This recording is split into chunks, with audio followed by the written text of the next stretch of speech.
At the meeting where extraordinary circumstances video conference is being used, the public must be able to attend.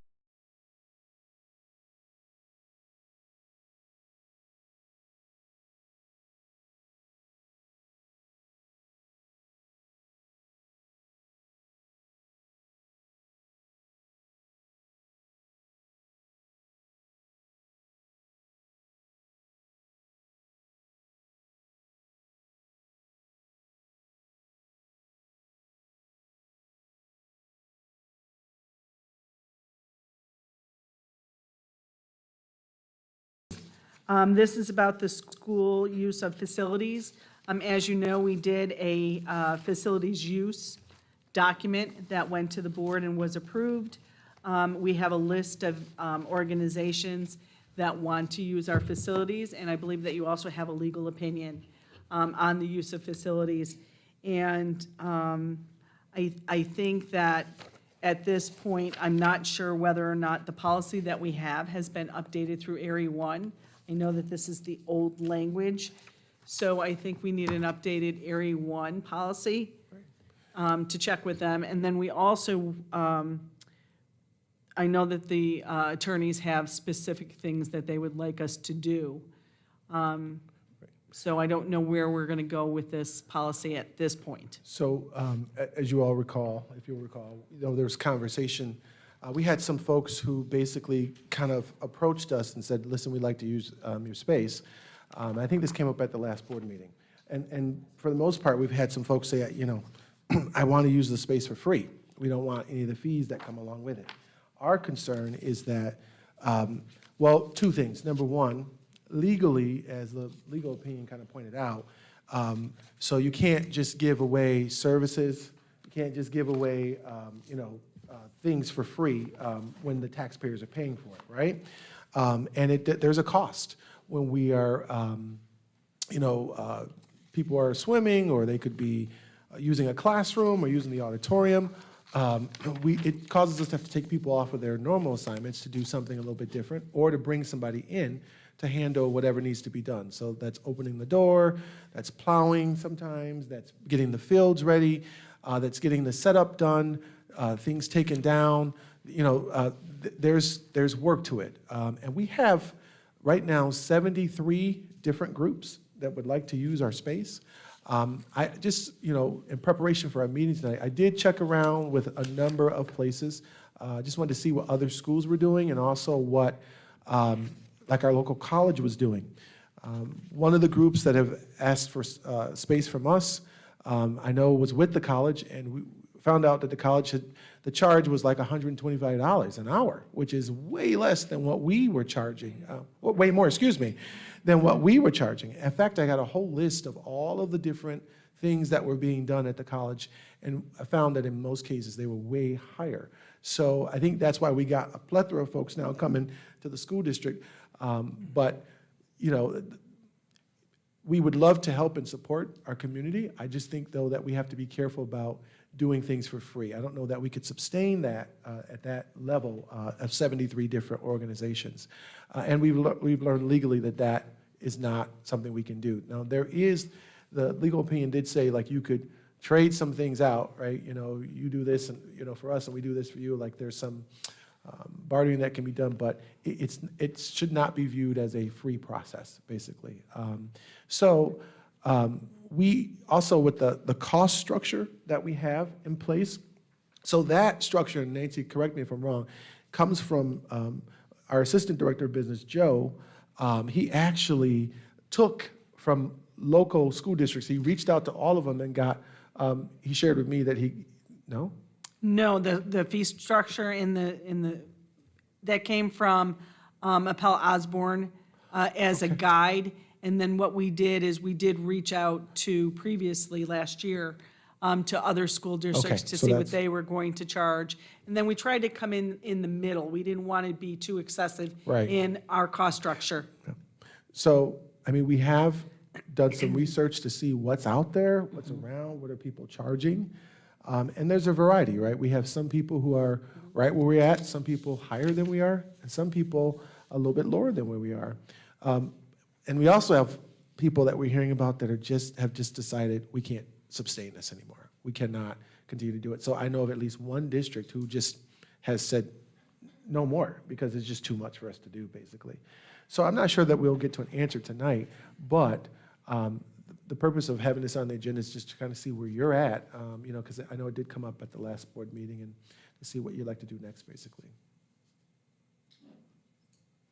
Okay, so does anyone have comment? I mean, I have some comments, but I don't want to go, I don't have to go first. I feel like when I'm presiding over the meeting, it's unfair for me to go first. Well, I know So- historically, there was a list of particular groups that the board would approve to be able to use the facilities. I believe, was it at no charge? The fee was always. There were So- some groups, previously, Pam, there were some groups, even, the board has to approve all groups Correct. to use our facilities. Then there were some groups that we had a reciprocal agreement with. That's what it was. And then there were some groups that we actually did charge. Okay. Like the dance companies, because they were making money while they were here. So, I think it was the reciprocal list, I remember, like, year after year, Mm-hmm. the list that had reciprocal agreements with the board, I know that they were just approved year after year. So I'm just curious as to where they all fell, so, thank you, cleared that up. Well, more so, I just wondered, as Dr. Kelvin said, just the process for what we're going to do tonight based on Mr. Shields' recommendations.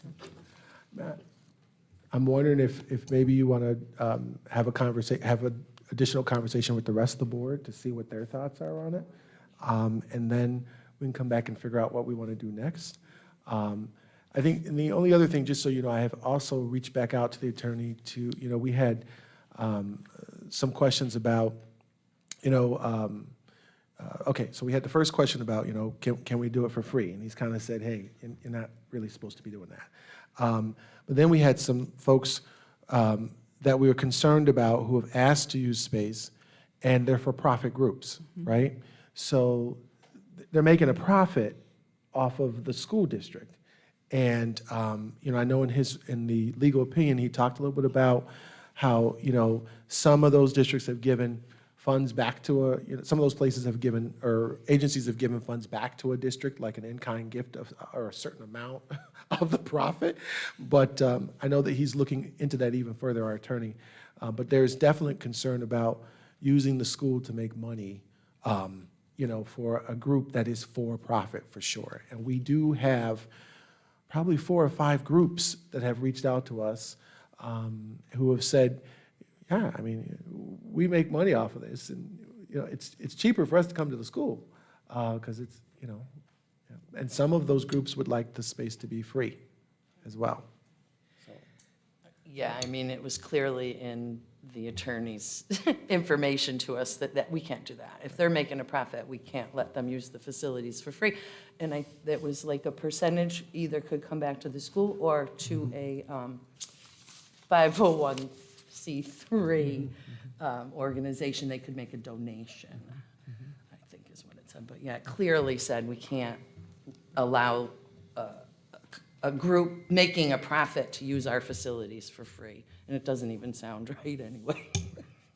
Yeah, I mean, so I think this should be a larger board decision. I think we'd need to, but we should also differentiate between not-for-profit and for-profit organizations.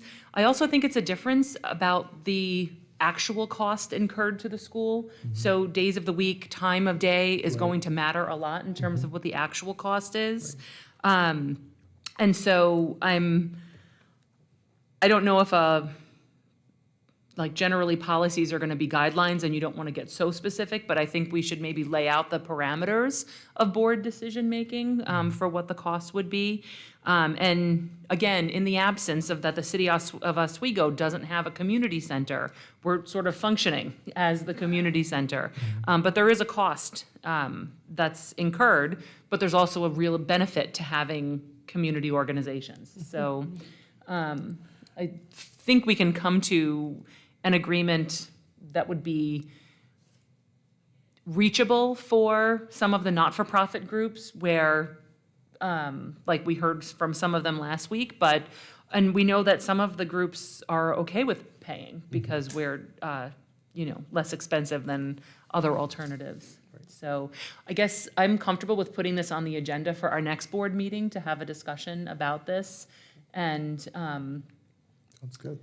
I think I can check this procedurally. I think this would count as the first reading, or it would go for the first reading, but we can work on the policy that day so that we don't have to reconvene the policy committee to send it back to the board again, right? Just in terms of streamlining, I think we can just say but I have to check on that procedure actually, because it is going to be different than what it looks like right now.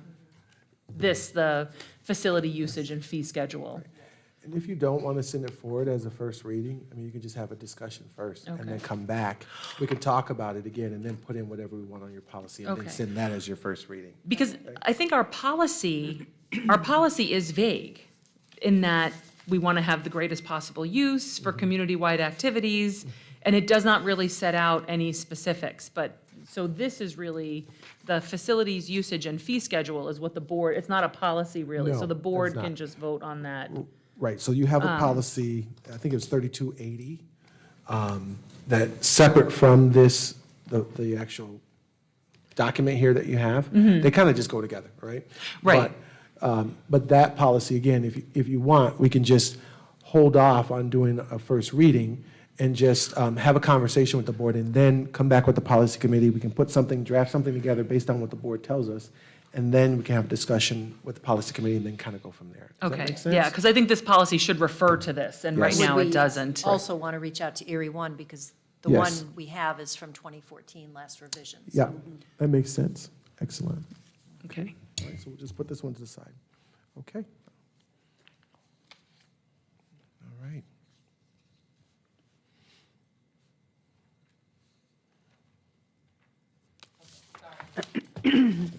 Our next policy is 5130, budget adoption. I'm That is guessing me that's again. Nancy. It is. This policy has added a header for contingency budget and language with that. It has also changed some of the language and moved paragraphs up for clarity. And actually, it goes along with the next policy, which is 5150, which has been eliminated because 5150 was the contingency budget, so it has all been adopted under 5130. All right, does anyone have questions, comments on this one? Okay. Policy 5230, acceptance of gifts, grants, and bequests to the district. Me again. So this one, it has removed all unnecessary language, and it has responded to the new GASB, Government Accounting Standard Board 84 regulation, which has, in my accounting world, has eliminated agency funds and established custodial funds, and that's what this is referring to, that new language. Questions, comments? Okay. 5731, idling school, 5730, school bus safety. Nope, sorry, I jumped down too far. 5570. 5570, we're still on Nancy, financial accountability. You are. The only change on this one is it has changed from monthly reporting for the ECA accounts to quarterly reporting to the board. So as you can see in the consent agenda, used to get monthly reports, now we're going to get quarterly reports.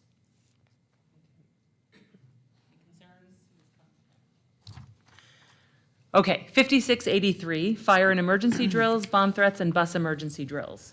Good evening, that's me.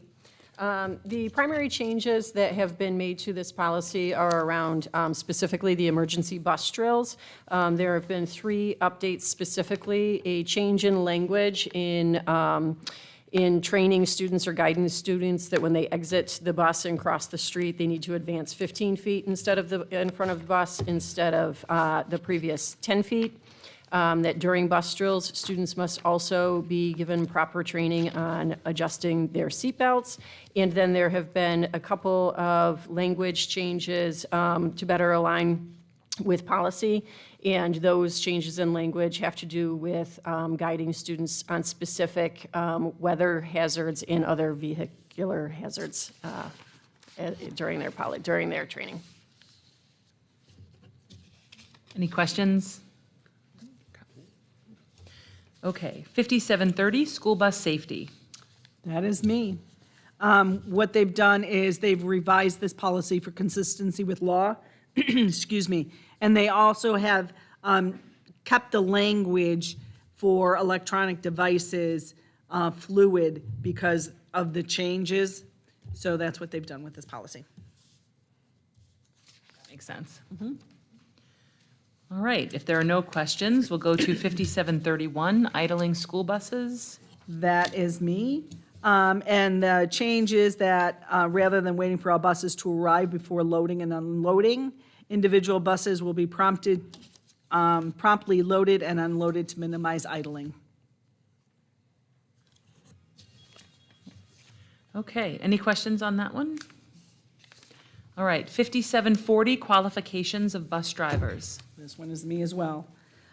So before they had, it's a change in the commissioner regulation on the qualifications for the bus drivers. They have to be examined within, prior guidance was 4 weeks before they were hired, and now it's 8 weeks, which actually gives transportation more time with the drivers prior to them being put on the bus behind the wheel.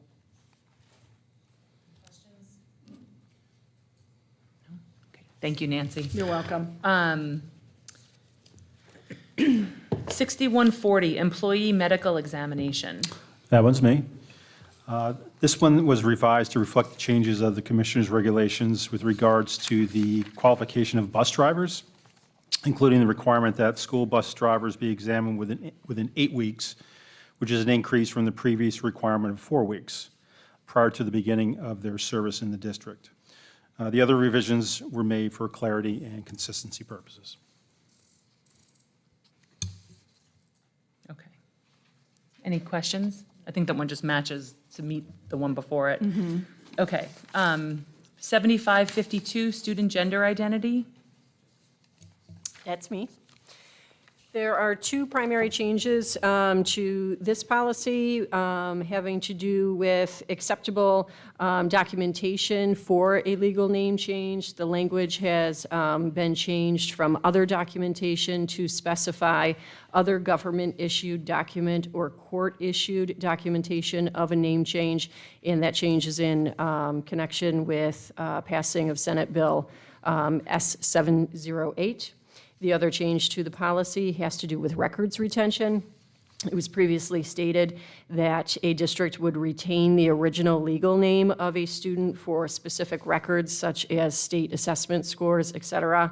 It has been determined that the state does not have any expectation that we identify those records by student name, and so that language has been removed.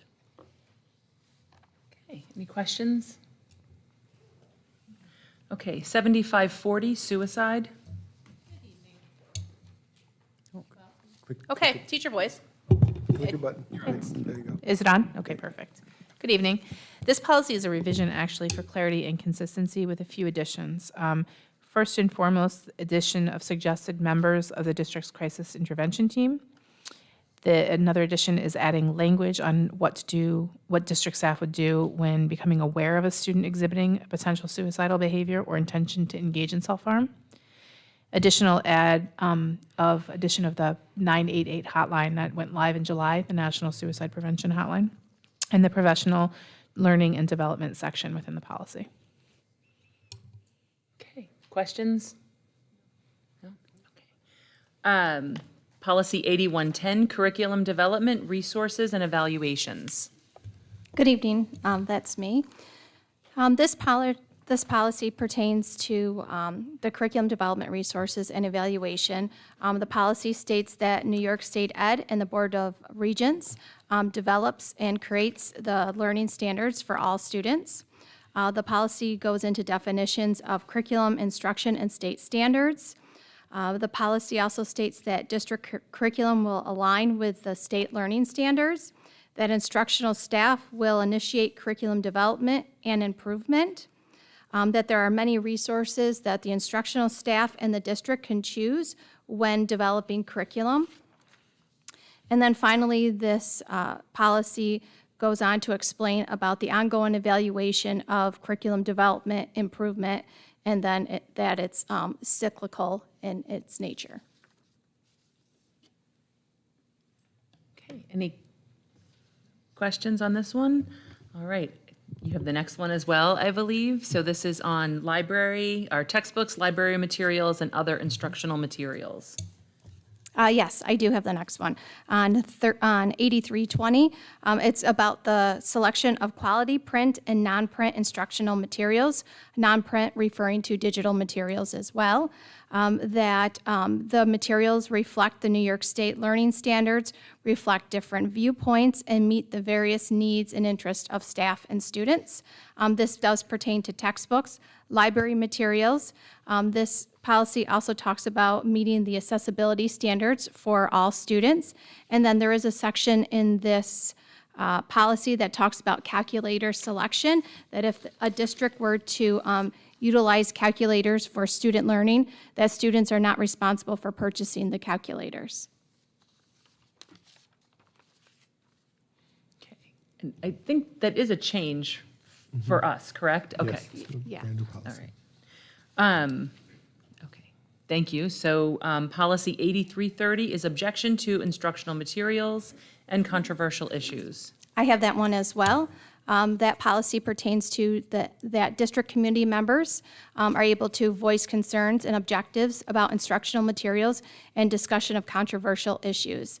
The policy addresses how those concerns and objectives can be raised.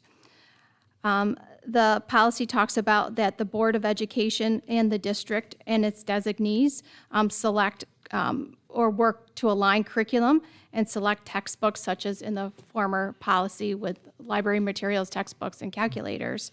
But parents of students cannot compel to the board to use any of these particular materials or discontinue the use of the particular textbooks or alternative curriculum. Furthermore, this policy goes into talking about how the superintendent and a designee can review with a committee any of the textbooks or the curriculum alignment that goes along with textbooks, library books, and materials. And that the committee could reevaluate as needed of those materials. Okay, any questions on this one? All right, and our final one is 8340, instructional materials and non-public school students. That's me as well. And this one really pertains to textbooks and then also instructional computer hardware that is to be purchased or loaned free of charge to resident non-public students that reside in our district that are K through 12 students. And this policy talks about dates within here that the non-public schools would notify our school district about when these textbooks or technology, hardware, materials would need to be purchased. My suggestion would be that we wouldn't need a date about this, that we would, the policy says that we do not have to put a date, and my suggestion would be that we don't put a date in here because it could be ongoing throughout the school year to purchase textbooks or technology needs. All right, any questions on this one? So will you update those sentences before the first reading at the? Yes, I will. Okay, so I think all of these can save for the, save for the 3280 can go to for first reading at the next Board of Education meeting. Thank you, everyone, for making legible those policies to us.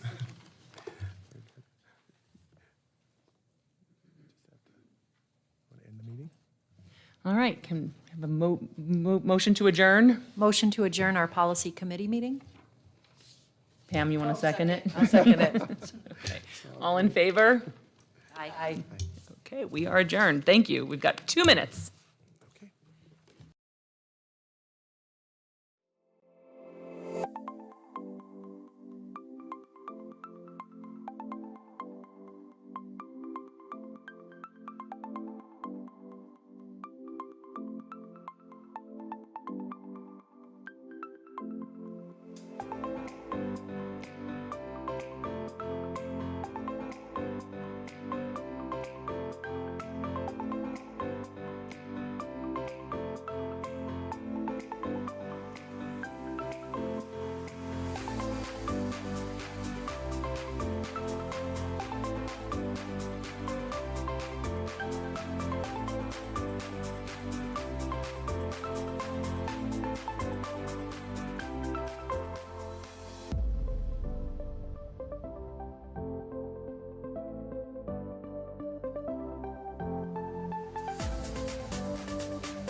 Tonight's meeting to order. This is the board meeting of November 1st, 2022.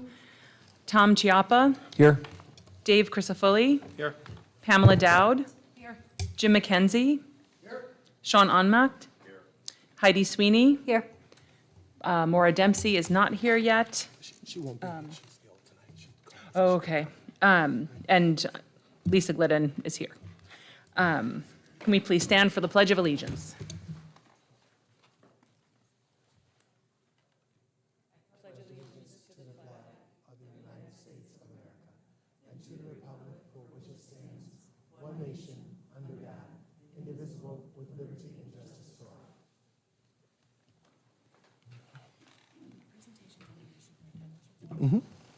Okay, so Dr. Calvin, if you'd like to begin your superintendent's report, I know we've got some visitors here with us tonight. I don't think there's anybody for public discussion, right? No, there were no one signed up for public comment. Okay, great. Is the clicker over there with you? There we go. All right, thanks.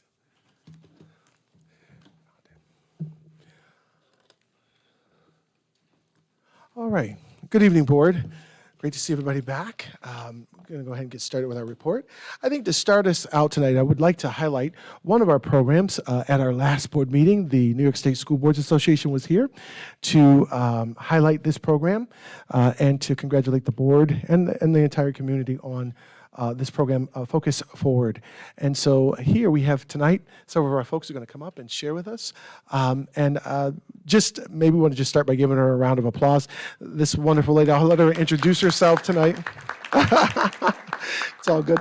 Matt, maybe can we just hand her a microphone or, and I think we'll start. Okay, sure, go right ahead. You can sit at the table, go right ahead. Okay. And so she's here. This is the coordinator of the program who works out at SUNY Oswego and also here in our middle school and high school. And we're going to have her just talk for a couple moments about the program, okay? Hi, my name is Jen Joyce. Thank you so much for allowing me to come and tell you a little bit about Focus Forward. And thank you to Dr. Calvin. He actually visited the program last Wednesday and got to see what we were all about. So really easily, Focus Forward, I think, can be summarized in past, present, and future. So we were formally named Mentor Scholar. A few years ago, we changed to Focus Forward, and we were created in 2010 under the collaboration of the Oswego Middle School, the school district, as well as SUNY Oswego. A need was identified in the community to focus on ways to support those struggling students. So the two main factors in our program, we have our mentors who are our college students and our mentees who are students from the middle school, and we're also in the high school as well. Middle school's on Monday and Wednesdays and the high school's on Thursdays. Presently, we're working in the middle school with 50 students, and each year we collect data. We have so far since September 26 completed 70 assignments with those 50 students. And at the high school, we have roughly about 10 students that kind of come and go. Some of our previous 8th graders that are joining now as 9th graders, and we have 21 assignments complete. We track different data each year. A few examples are attendance, goal setting, connection to school, connection to Focus Forward, and many others. SUNY Oswego, our students, we have about 30 of them working with the middle school and high school. And they also complete classes as well. So they learn skills, active listening skills, this is service learning, and then they're also able to be team leaders, so their organization of a team and impact on the team development. I also have a few of those data reports, if you guys wanted to take a look at them, a lot of the different things that we track. Looking to the future, we're hoping to strengthen our program with the data-driven goals. Some of the goals that we figured out from last year from the data is we need to introduce time management and organizational skills in the fall for our students so they can gain those skills as early as 7th grade. And create activities to foster the peer relationships with the students and their teams. So if you've been in the middle school, they have 5 teams, little cohorts that they work together with, same teachers as well as the same peers. So to have those activities where not only can they create those relationships with the mentors, but also with themselves. So those are relationships that happen on Tuesday, Thursday, and Friday when we're not there. And then the last one would be to rebuild the program, to continue the partnership between Oswego City School Districts and SUNY Oswego, And the third would be to rebuild the program to the pre-pandemic numbers, where we were serving 90-plus students, and as you can see from the numbers already, we are well on our way. So that's all I have. I don't know if anybody has any questions or wants further information, but thank you so much. Well, go ahead, Tom. I was just curious as to what majors the students, the college students are coming from that are participating in the program. So I always say that we love education majors, right? Because that's what they want to do for the rest of their lives. So why not join Focus Forward to find out if it's really what they want to do? Maybe not for the rest of their lives, but a little chunk of time.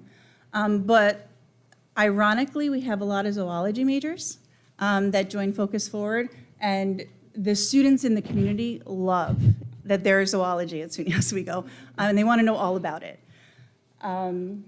We also have, like, we do certain emails where we do reach out to education majors, psychology majors, but what I like to do is I like to get students that have a variety of different backgrounds, because the students that we're working with in the district might not be interested in education, right? Because they might be struggling academically. They might not be interested in going to college, and that's okay. So we want to have them interact with as many students from as many different backgrounds, as many different experiences. So education majors are great, but we like other majors too. Well, Jen, thank you very much for coming today.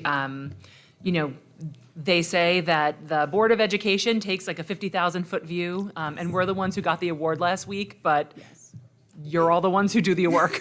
So thank you very much for coming, and if you want to share the data with us, or you can, if you have it printed out, that's fine, or you can email. Okay, yeah, and I'll share it with everyone else too, so we could see some of the good work that you're doing. So congratulations on the award. Yes, congratulations for allowing it. Congratulations and thank you. And while Jen is sharing that information, it's great. Thank you, thank you. While Jen's coming, just want to say, I have to tell you, wonderful, wonderful young people in coming from the college to support our students. I had an opportunity to just talk with them briefly and just get to meet folks. Just wonderful example of a partnership. So our strategic plan, one of the 4 tenets deals with building partnerships, right, that will make a difference. Our mission talks about we're here to educate, to inspire, and to empower our students.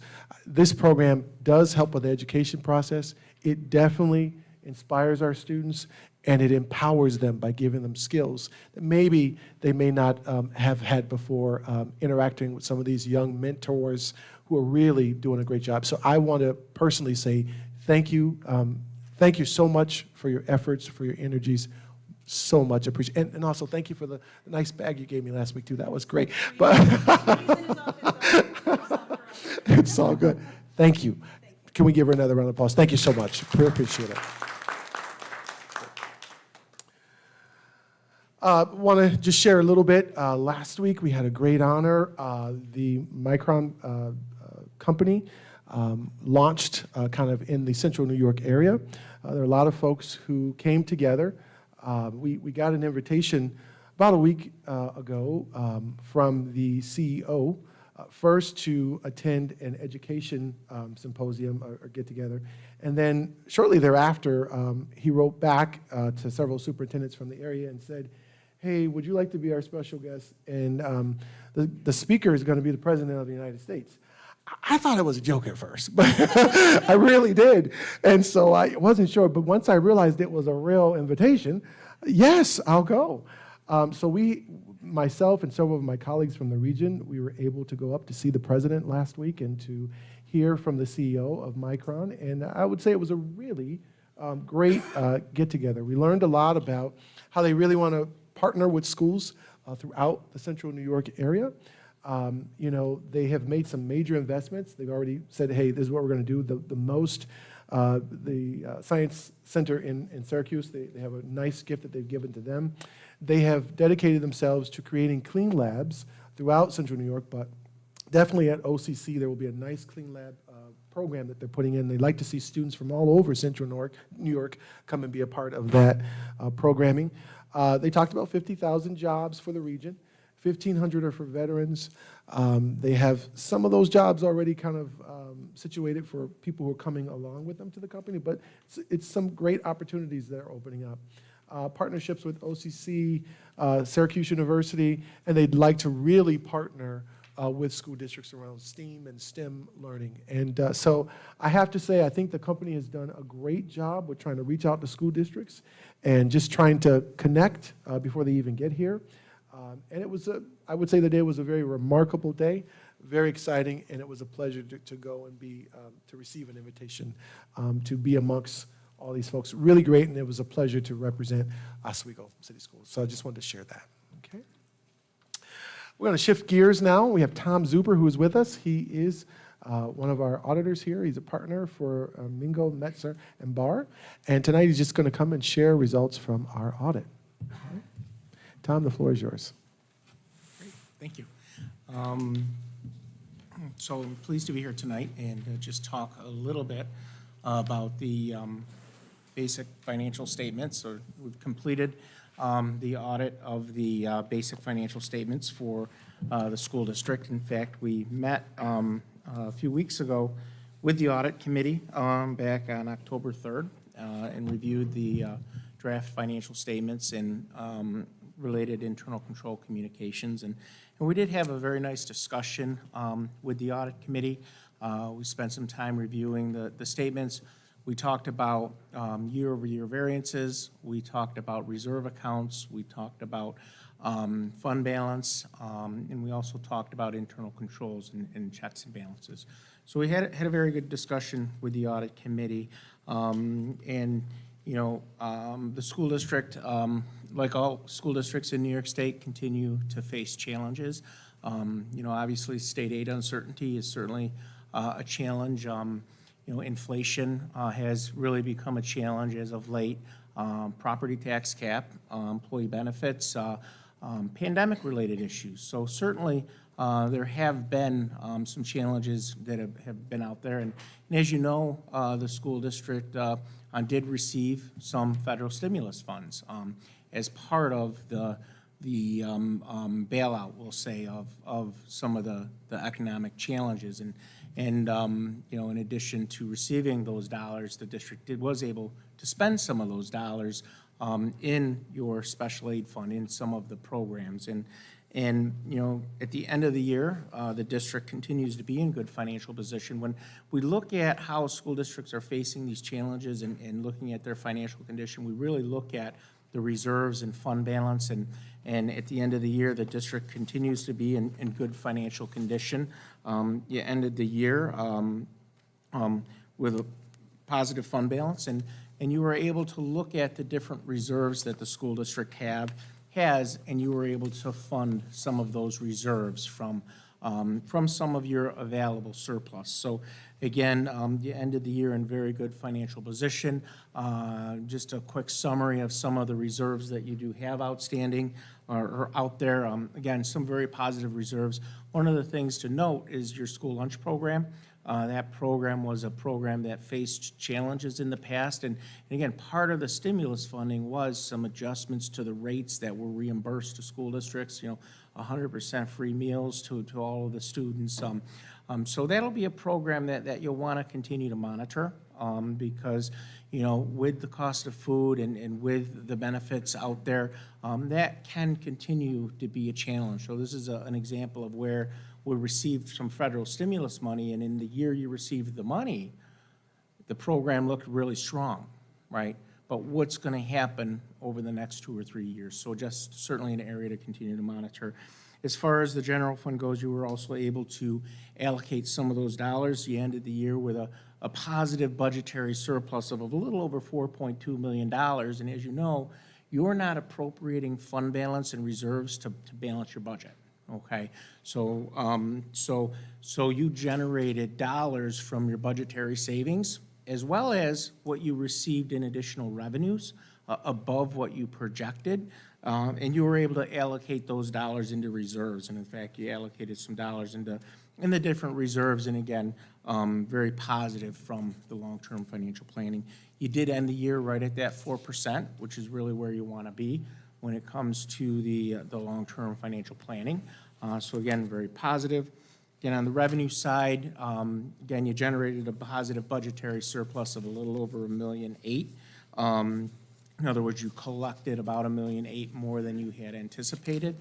And then on the expenditure side, you spent about $2.3 million less than what you had anticipated, okay? And when you look at the budgetary process, you know, because you're not appropriating fund balance, and as you know, when you appropriate fund balance, just to break even, you have to generate budgetary surpluses equal to that appropriated fund balance. And because you're not appropriating fund balance, those budgetary surpluses, you were able to allocate those into some of your reserves. So again, having a low or a zero appropriated fund balance and reserves certainly is beneficial to help manage your long-term planning. So again, you're doing a very good job on that, okay?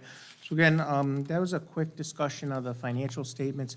We also issued internal control communication. Again, no significant deficiencies or material weaknesses.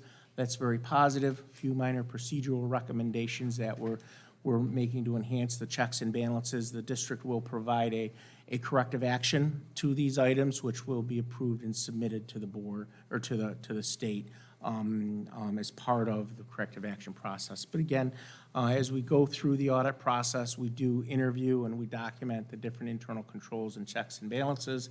And again, pleased to report there are no material weaknesses or significant deficiencies, just a few minor items relating to enhancing what you're currently doing, okay? So again, overall, very positive year end. Do you have any questions? I guess, I'm sorry, I'm not on the audit committee this year, but on the school lunch fund, are we still waiting for reimbursement? Is that what, or it was a negative, but it's a negative debt, so it's positive? Just making sure I'm reading that page correctly on the general. Yep, so what that means is, that at the end of 2021, you had a deficit in the program, and the federal government doesn't allow you to have a deficit in the program, so you had to set general fund dollars aside to offset that. But in the current year, you generated a profit in that, we'll call it a profit in that program. You generated more revenues than expenditures, so that deficit went away, so that comes out of the general fund. You don't have to set those dollars aside anymore, okay? So that'll be something to monitor, because as you know, you do subsidize the school lunch program with a transfer, okay? And so, or you did this year with some stimulus funds monies this year, but that's an area where if you do begin to move in a deficit position again, or you begin to have your expenditures exceeding your revenue, you'll have to make a decision on either subsidizing it from the general fund, or you'll see that non-spendable category show up. So again, I think it's going to be an area you're going to want to monitor going forward, especially with the cost of food. Okay? Thank you. As a follow-up to that, and I hadn't even thought about to your question, so thank you. Our students are receiving free lunches for the next few years. Are we still subsidizing the program during those years? Or is the government picking up 100% of the tab? Well, so you're a community rated program, so that means that your students are receiving free meals. What happened is they did increase the reimbursement rate during the stimulus period. So now that rate's gone back down, okay? And then you really have to monitor that program. So ideally, that program, you know, what you're generating through student participation exceeds what you're paying for your cost of labor and your cost of food. Ideally, that'll be a break even, and you wouldn't need to necessarily subsidize it from the general fund. But if those reimbursements don't cover your cost, which that does happen, then you'll need to develop a plan to either subsidize it from the general fund, or you'll see that non-spendable category. Okay. In terms of pulling together, analyzing, and synthesizing the data that we had from the stakeholders. We appreciated the opportunity to work with such a caring group of stakeholders in the community. To a person, it was clear to us that there is a great sentiment and there's a great energy around making sure that the students in the Oswego district really have the best program. There were a few pieces that we added to the process so that we could get the most data from them during these conversations, and just do a quick overview of what those were. One of the reasons that we have Maureen and I doing the feedback sessions anytime Costello and Stokey is involved is that the individuals, the two individuals, Alan and Deb, who did the survey or the study, have their perspective. So we want to always have a separate group who I learned about the results of the project when you all did. So just to give that, I guess, a little sense of authenticity and impartiality to our perspective, the role that Maureen and I played during that time was to really not offer any opinions, but really to try to elicit and listen to the concerns and the celebrations from the stakeholders who were present. We kept reminding folks, and going back to your critical question, how can the district maintain and enhance the educational opportunities for Oswego students while continuing to ensure efficient and effective utilization of staff and facilities, as well as fiscal responsibility for the district's taxpayers? There were 5 recommendations in the study. There were a ton of findings, as you well know, but we took these individually, and our process was we went through the study data, these 5 recommendations, a review of the study data. We had a discussion then and a dialogue in a general forum. Then, and when folks came in, they could sit wherever they wanted. Then we divided folks up into smaller groups according to a little color X on their handout. And so we could mix things up a little bit and engage in a different dialogue as the individuals were able to go through the data and these 5 recommendations. We went over ground rules for discussion. A major one is that everyone have equal voice, and we asked that the participants serve as facilitators. So if someone in the group was not saying something and was a little too quiet and maybe didn't have an opportunity, that everyone in the group would serve in that role so that we could have equal voice, especially to some folks who may not be as comfortable in that kind of a setting. We reviewed the data by each recommendation.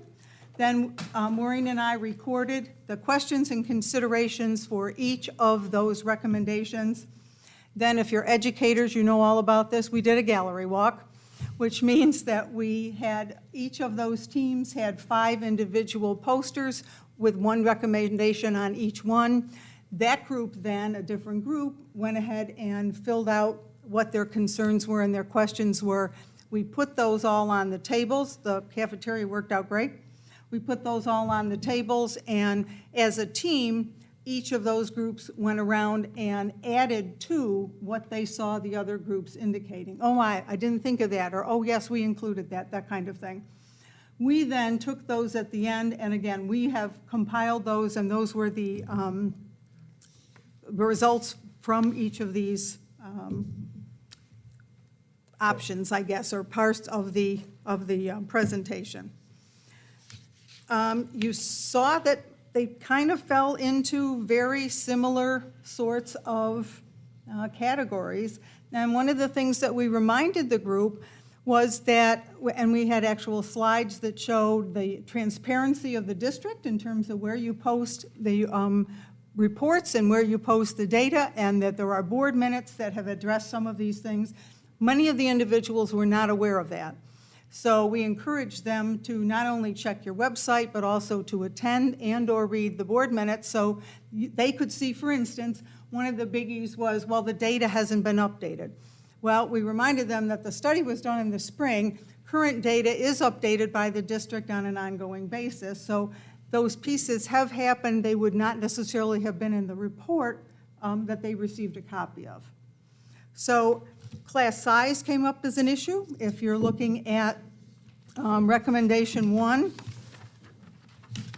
looking at enrollment data, looking at the process for making sure that any of the data that's included also included students with special needs and ESL students.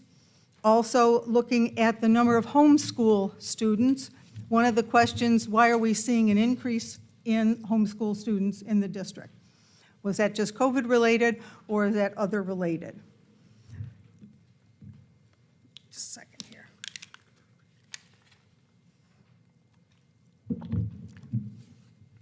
The second recommendation, which you might guess had the greatest amount of energy, was around looking at closing a school. Both Maureen and I have been involved in closing schools within districts, and we know that there is a huge amount of sentiment and loyalty that goes with a local school, especially an elementary school.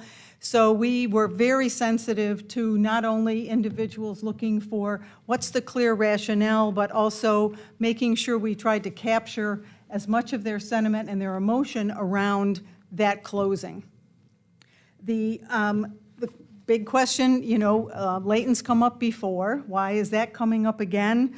We had shown again the enrollment numbers, and that was when Alan and Deb did the study, that enrollment numbers typically are a major factor when you're looking at which building would be the natural building to close, so that you can then spread that fiscal savings around to other areas within the district.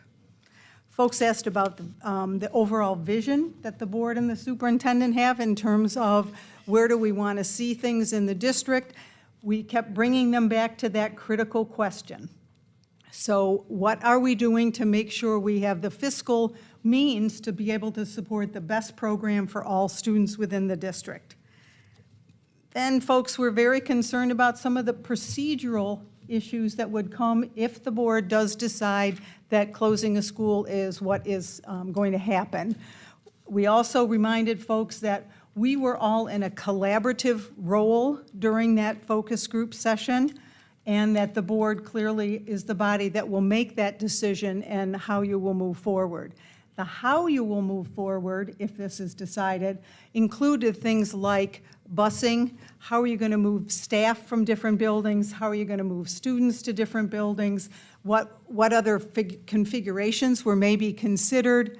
What are you going to do about parents who may have babysitters in one area within the district, and so their children go to one school where they really reside in another area of the district? So some of those issues kind of came up.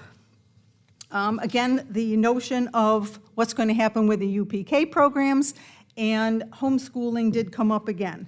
Why are we seeing an increase in homeschooling, and why weren't those students included? We indicated that when those studies are done about enrollment and they can't be put into discrete grade levels, those students typically don't show up in a study report of enrollment, but clearly the district is very aware of the number of students and where those students are and what support and needs those students have.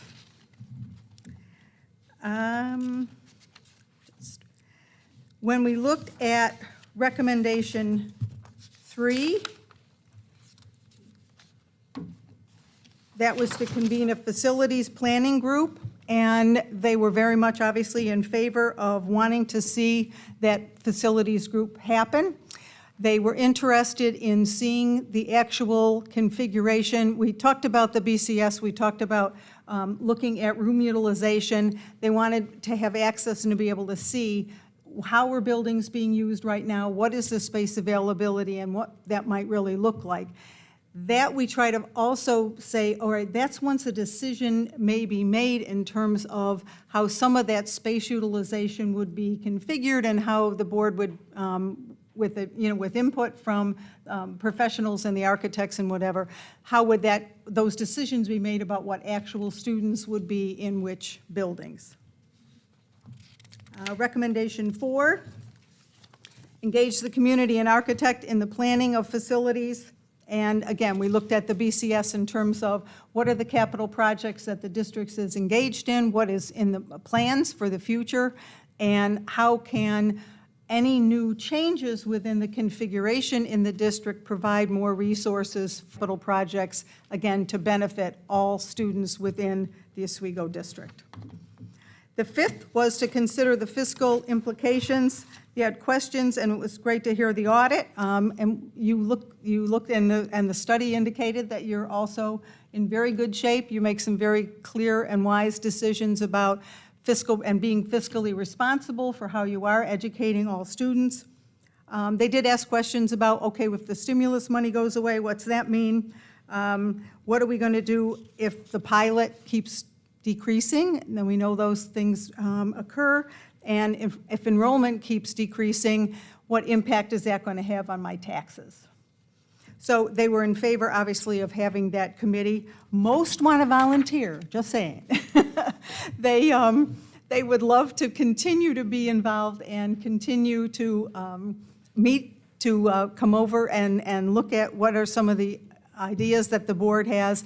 We encourage them that this was a one-time opportunity for that kind of transparency for the district to be able to say, we really want your input. And those follow-up pieces would be for them to, again, connect with the board via your minutes and the webpage in terms of the progress related to these. Might be a good idea if, as they go along, that there's one, maybe an email or something that's sent out to that group that says, hey, we are looking at this. Please remember to check your email and to check the board minutes and that kind of thing. Knowing that communication, we can never over-communicate. Okay. We had very consistent responses from the small group work, the gallery walk, and what we call parking lots. And the parking lot, again, if you're familiar with it, you know you can't have a meeting without a Post-it note. So we had Post-it notes where individuals could at any time during the session post that up on a board so we did not lose their thinking, but it works very effectively for not derailing the process and the conversation.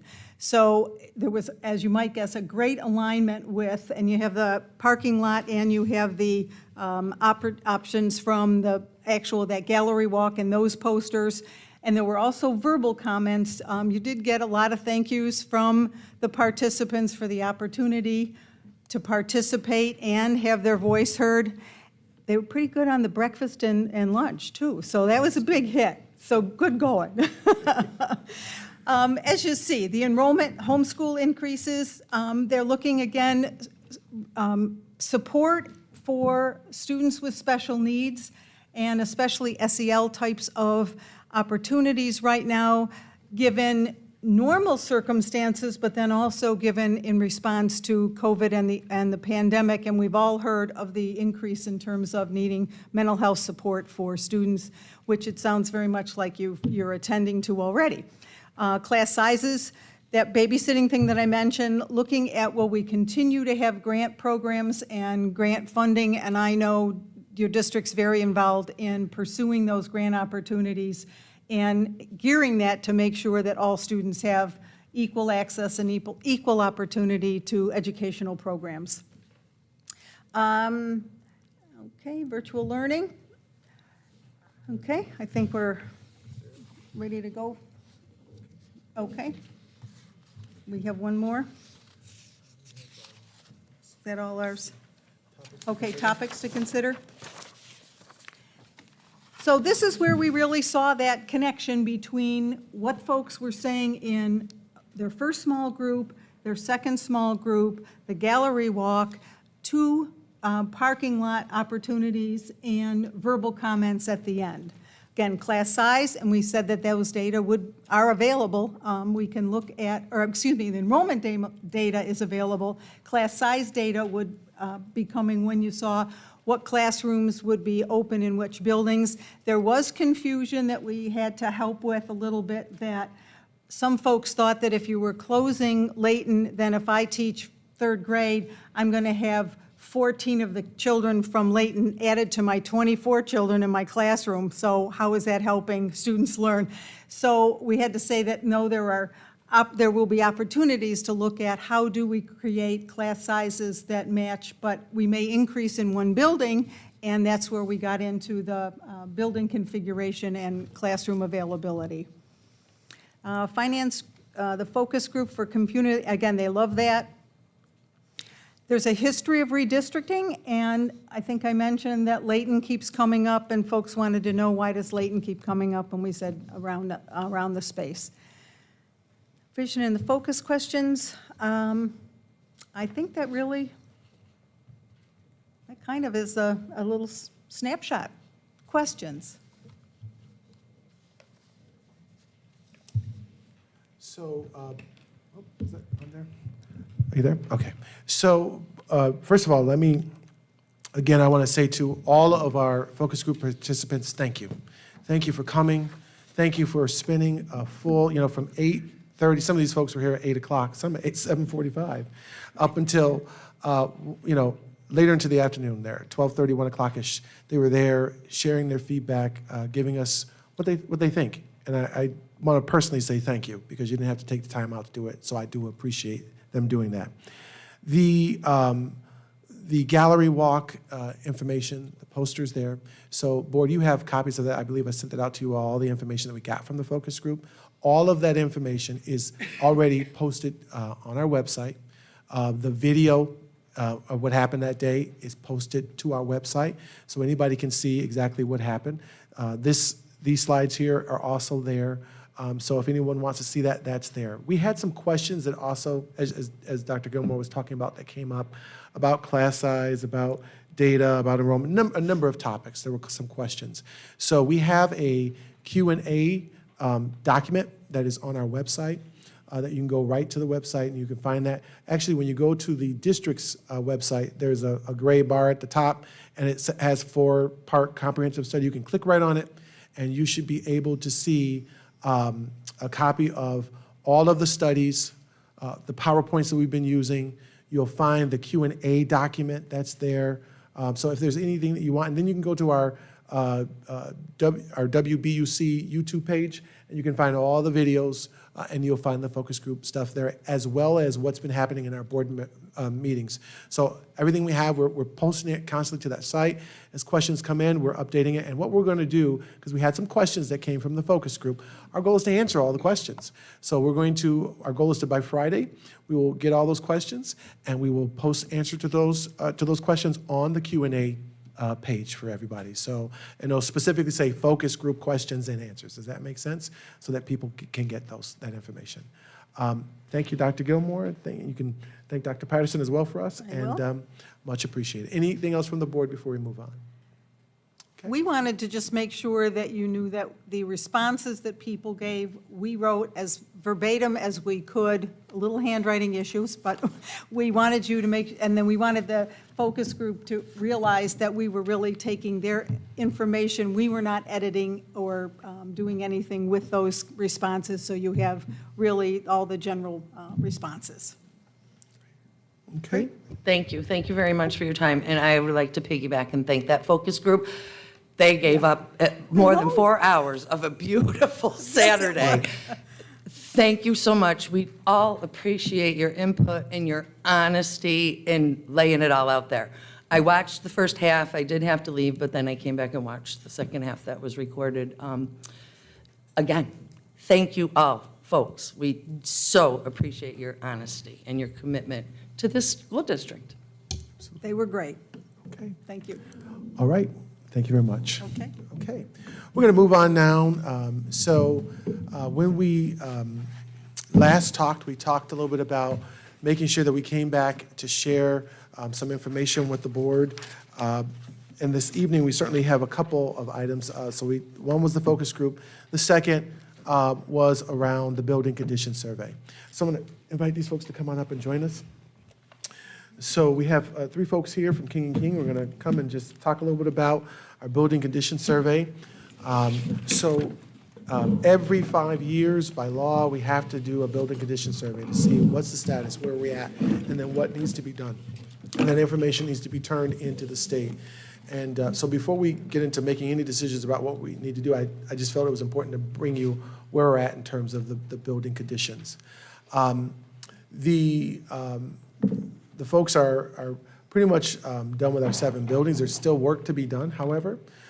We still have, the bus garage, the transportation area, the maintenance building. There's a number of things, and they'll talk a little bit about that still need to be estimated out. So this is the draft of where we're at right now. but we wanted to certainly share this information tonight. So I'm going to let everybody just introduce themselves, and then I'm going to just turn this over to them. Okay, so. I'm Jerry Calden with Fisher Sack Engineers. I work for King & King. I'm Amy Daly with King & King Architects. And I'm Carrie Tiroli with King & King Architects, the partner in charge. Some of you I recognize from the Facilities Committee, but it's my first time meeting a lot of the board members. You may remember Jim King, my partner. We were partners together for about 8 years as part of his very planned transition. And he officially retired August 1st of this year, but is still around. I saw him already in the office once this week. I work with several districts in Oswego County in the central New York area, and I'm happy to be here tonight to finally meet you in person. So a little bit of a background. So the Building Condition Survey, or as you hear it, acronym, the BCS, it's required by the state education department, and every 5 years, like Dr. Calvin said, it's conducted by licensed architects, engineers, landscape architects, and we come out and we evaluate your buildings, we meet with staff, and we compile a report that I know you all have the draft, the preliminary summary in front of you, but when this building condition survey is completed, it's going to be a very thick booklet that you will have with lots of information, photos. Dave has a copy of what one of the books look like. Documents in it, This yes. is our last one. Perfect. So we're in the process of putting that all together. And so what we look at is your infrastructure of your buildings, right? So we're not looking at programmatical changes, anything like that. So roofs, windows, doors, boilers, you name it. So we have gone through and done all our site visits. We still are in the process of combining information. Like Dr. Calvin said, we have done the educational buildings to this point. So the warehouse, any storage buildings, bus garage, transportation center are still to come. If you can get, Sorry about that. perfect. Okay, so the previous building condition survey was done in 2015, and now the state has done it where every district has a specific year that they have to do their building condition survey. So it's not every 5 years where every district's trying to get their building condition survey in. It's kind of a rolling process now. So your building condition survey has to be completed in 2022 by the end of December. We need, and I say we, King & King, needs to upload that to the State Education Department's portal by March 1st of 2023. So we still have a couple of months to work on this, gather the information, and combine it and hone in on it. So just to highlight a few items at each building, I won't go through this, what is it? It came out to be, I think, 16 pages, 15-page summary. So just to highlight some, would be auditorium upgrades, gym floors, elevators at the high school. Middle school, the locker rooms, we would bring them up to, ADA and upgrade those along with elevator. There's also, mechanical upgrades at all the buildings. Fitzhugh in Kingsford, we are currently looking at the windows, and we put that into the BCS to do window upgrades, louver upgrades, along with continuing on the masonry renovations there. We are doing some, but that's really only the front facade of each building. So we would like to really extend that around the full building and get the full benefit of that. At Layton, there's some terrazzo replacement, new bleachers. There's some walls that still need to be extended to deck to meet code. We did some of them. We still have more to do. At Minetto, we would like to provide accessible bathrooms off the cafeteria. There currently are none down there. Elevator upgrades again, door and hardware replacements. Riley, there's a lot of masonry repointing to be done, and the gym floor could be replaced. Again, at almost all the districts, or at all the buildings throughout the district, there's lighting improvements, which would be coupled with the EPC that's going to be going on now. But for the State Education Department's purpose, we have to show everything in the BCS. And then if it gets incorporated into the EPC, we just know moving forward it would not go on the long-range plan for the district. So the overall summary by school is listed here, and these, again, I'll stress, are preliminary amounts. We are still working through them, and you'll see our next slide is going to be the timeline. So this is currently where we are at right now with the 143.5 million. Again, it does not include warehouse, bus garage, transportation center, any storage buildings. And these amounts have been escalated to 2027 project costs. So how we did that was we took the 2022 construction costs, we added in our incidentals, contingency, and escalation out to 2027 to come up with the prices that we show listed in the summary. So our next steps in our timeline. So this fall, we will continue to go through all of our packets that we have and add in the additional buildings. We will meet with the district to go over any questions that we have, anything that we think based on the last building condition survey that we've estimated out, maybe we think it needs to be added now, maybe we think it can come off the list because we did include it in a project currently. We still have some massaging to do of this draft. So when that is all completed, it'll be completed by the end of December 2022. We will then go ahead and take all of the forms that we have for each individual building, compile them in the book, and like I said, there'll be photos of all the spaces, there'll be some floor plans of all the buildings that we highlight and say these are all the areas where your ceilings could be replaced, your floors could be replaced. So it's a great tool moving forward for another referendum to look back at. We will then have those printed. You will get copies of those. And we will upload the entire survey to the State Education Department by the beginning of March. After that, we will update your long-range plan. So you have that as a tool moving forward and can see all the summary items listed out. Questions from the board? Or anything to add? I had a couple. Sorry, Tom and then David? David and Tom? Go ahead, Dave. Go ahead. Go ahead. In the EPC, you said that the number's on there, even though it might come out of a different project. Is there still some phases in the future construction project going on right now that's also included here? Correct. So that will come off of that total number? Correct, yes. Because at this point, they haven't been completed, so we have to show them for SED. All right, and we will go through at the end just to look at items like the roof at the middle school's on there for, I think it was A big number. a big number. Yes, Yes. and we need to evaluate that. So that's one of those items where, the feedback basically from the maintenance staff said that there was some issues. So it's on there, so we need, that's one of the follow-up meetings that we Okay, want 'cause to I know have. that there's probably still about 7 years on the warranty for that, on that roof. Mm-hmm. Okay, and what are we doing at Minetto Playground? It's a big number. Yeah. It's like, The Minetto Playground is for the playground, for accessible routes, drainage. Yeah, I'm trying to think everything that was included in course. Making it ADA and accessible for kids with disabilities. There is currently some playground equipment there. We've been talking about doing some work with the Cinnamon Foundation to help fund some additional pieces there. So that's one of the items that if the board says, hey, we don't want to do it, any of these items, like, Right. you don't have to, but that was to try to make the playground safer and more accessible for all the students who are attending, and certainly we know the population in that particular building, there's more students with disabilities who But- require specialized that equipment. number is correct in there? The estimate? Oh, Okay.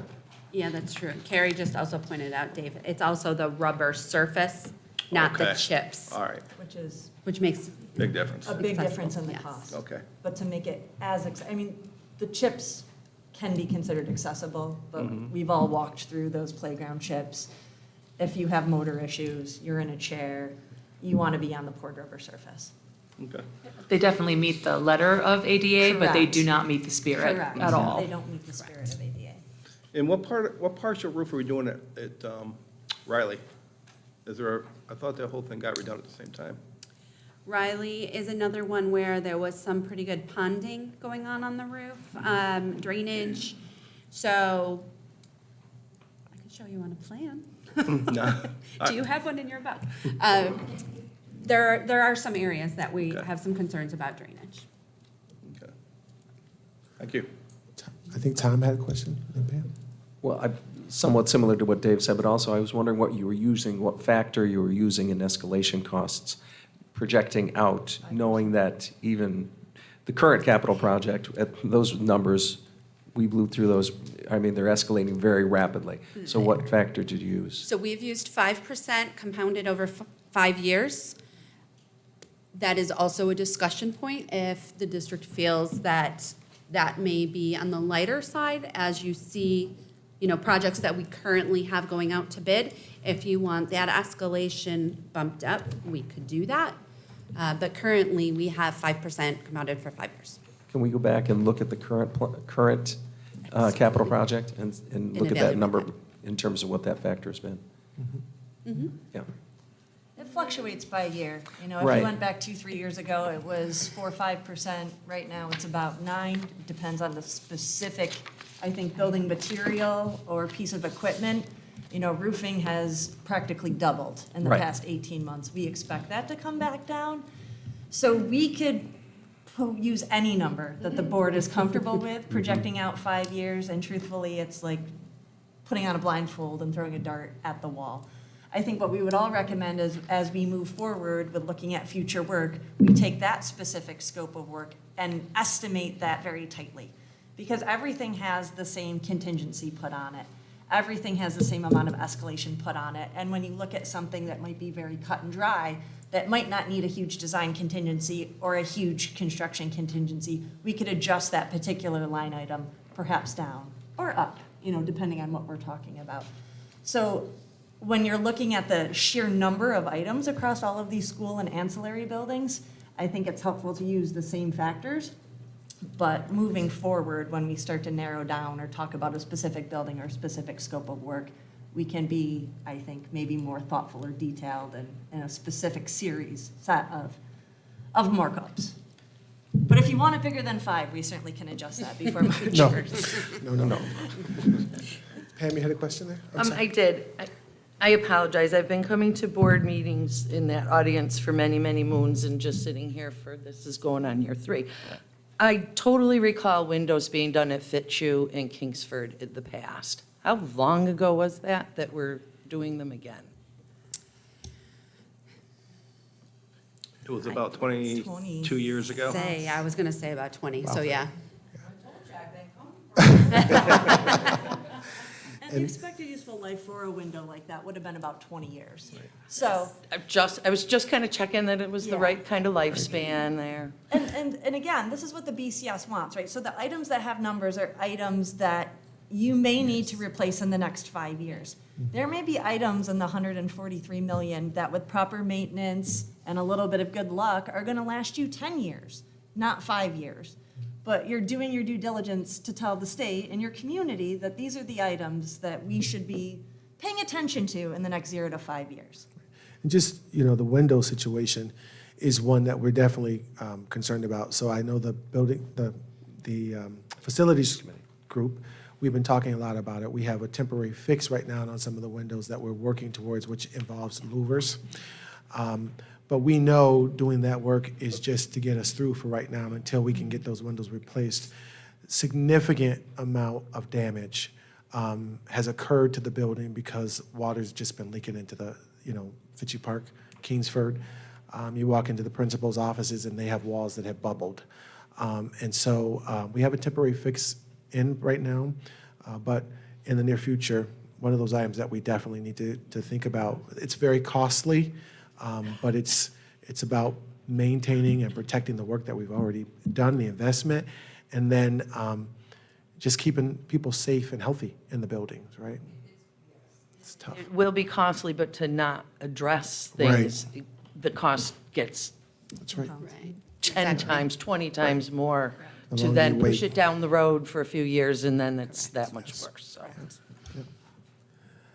What do you have there? So Amy's like, Unless you have a question. No. Any other questions at all from the board before I? This number is big. It's a huge number. There's a lot of work that needs to be done. I think the one thing that we need to keep in mind is that a lot of what they're talking about in this survey, it doesn't address like, program kinds of things, the things we like to see. When you're talking about innovative, high-performing district, right? The innovation piece is going to be tough, and we just need to know that moving forward, right? Because a lot of this stuff is the stuff that people don't see. It's the stuff behind the walls. It's the lighting, the roofing, and there's a lot of it that needs to be done in the future. So we wanted to share this with you because as we kind of move forward with whatever decision-making, that has to occur, that will be occurring, we just want to keep in mind that there's a lot that needs to be done moving forward, which will have an impact on our taxpayers and have an impact on the district as a whole. In the next, couple of weeks, November, December, they'll be working to complete this, and we'll be back. We expect the number to rise a little bit more because, again, we don't have the bus garage. We don't have, the warehouse. There's a number of places. But also keep in mind, once this is all set, there's a discussion, right? We start to prioritize and figure out based on what the final pieces come back as from that building condition piece. And there may be some pieces that we're able to address, before we finish with this current project that we're in. I think from our conversations, though, to add to that with at least our committee, we want to keep in mind that we're going to work our best to get as much done as we can right now, but given escalation and the costs that continue to rise, right, we may have some challenges. We may have some challenges finishing everything that's in this $63 million project now. So some of that stuff we may need to think about as we kind of move forward.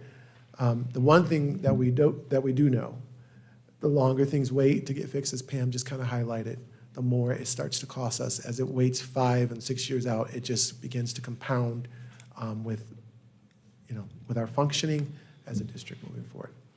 Any other questions or any other thoughts before? Just one more. Is there a way to Sure. get how much money, like the tennis courts and stuff like that, what the total is from there that would be taken off of this for the project already going on? Yes. We can Break send that you that. down. Yep. So we'll get that, we'll send that Thank you. over. Sure. Okay. All right. I want to thank you all. Thank you for coming to this evening. Please drive safely. Okay. Karen, if you want to join us? Okay. Okay, board, we want to just kind of end off this evening here with just a couple more pieces. So first, want to just talk about class size projection data. So at our last meeting, we had a true mix-up here. And I want to apologize to the board and to our community around the class size data projections. Amanda, if you want to join us up here as well, that'd be great.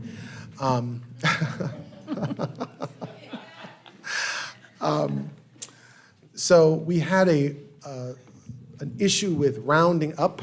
Our spreadsheet was rounding stuff up and rounding it down. And so as we were going through the meeting, things were a little bit busy there for us. So our apologies, there was some information that just wasn't correct. So we want to correct that tonight to make sure that we make this clear and make sure that folks know what our thoughts are. So just as we start, again, just a couple reminders. As we looked at class size data, we wanted to make sure that we did not move any students who are receiving, special permissions at this time, right? They're already in the building, if at all possible, we don't want to be moving people around if we were to make a transition. Number two, each slide provides, I want you to know that each of our slides provides class size goals that we're trying to accomplish, right? So you may have one or two, numbers that are a little bit higher, but we tried to get to the goal that was on the slide. Does that make sense?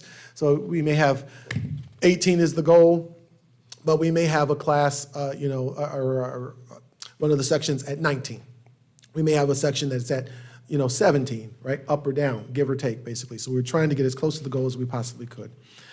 Some sections might have class sizes that are a little more or less, depending on the number of students. And then keep in mind that during the school year, enrollment is a fluid process, right? So that number for the section may go up or it may go down.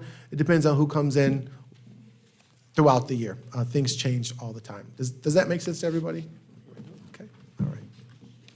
So we talked a little bit last time about regional data. I just want to, again, just for a reminder, put out there that, we looked at districts who were similar to our size, and we saw what their class sizes look like, and then we added in our median class size right now or our average, where we're at right now.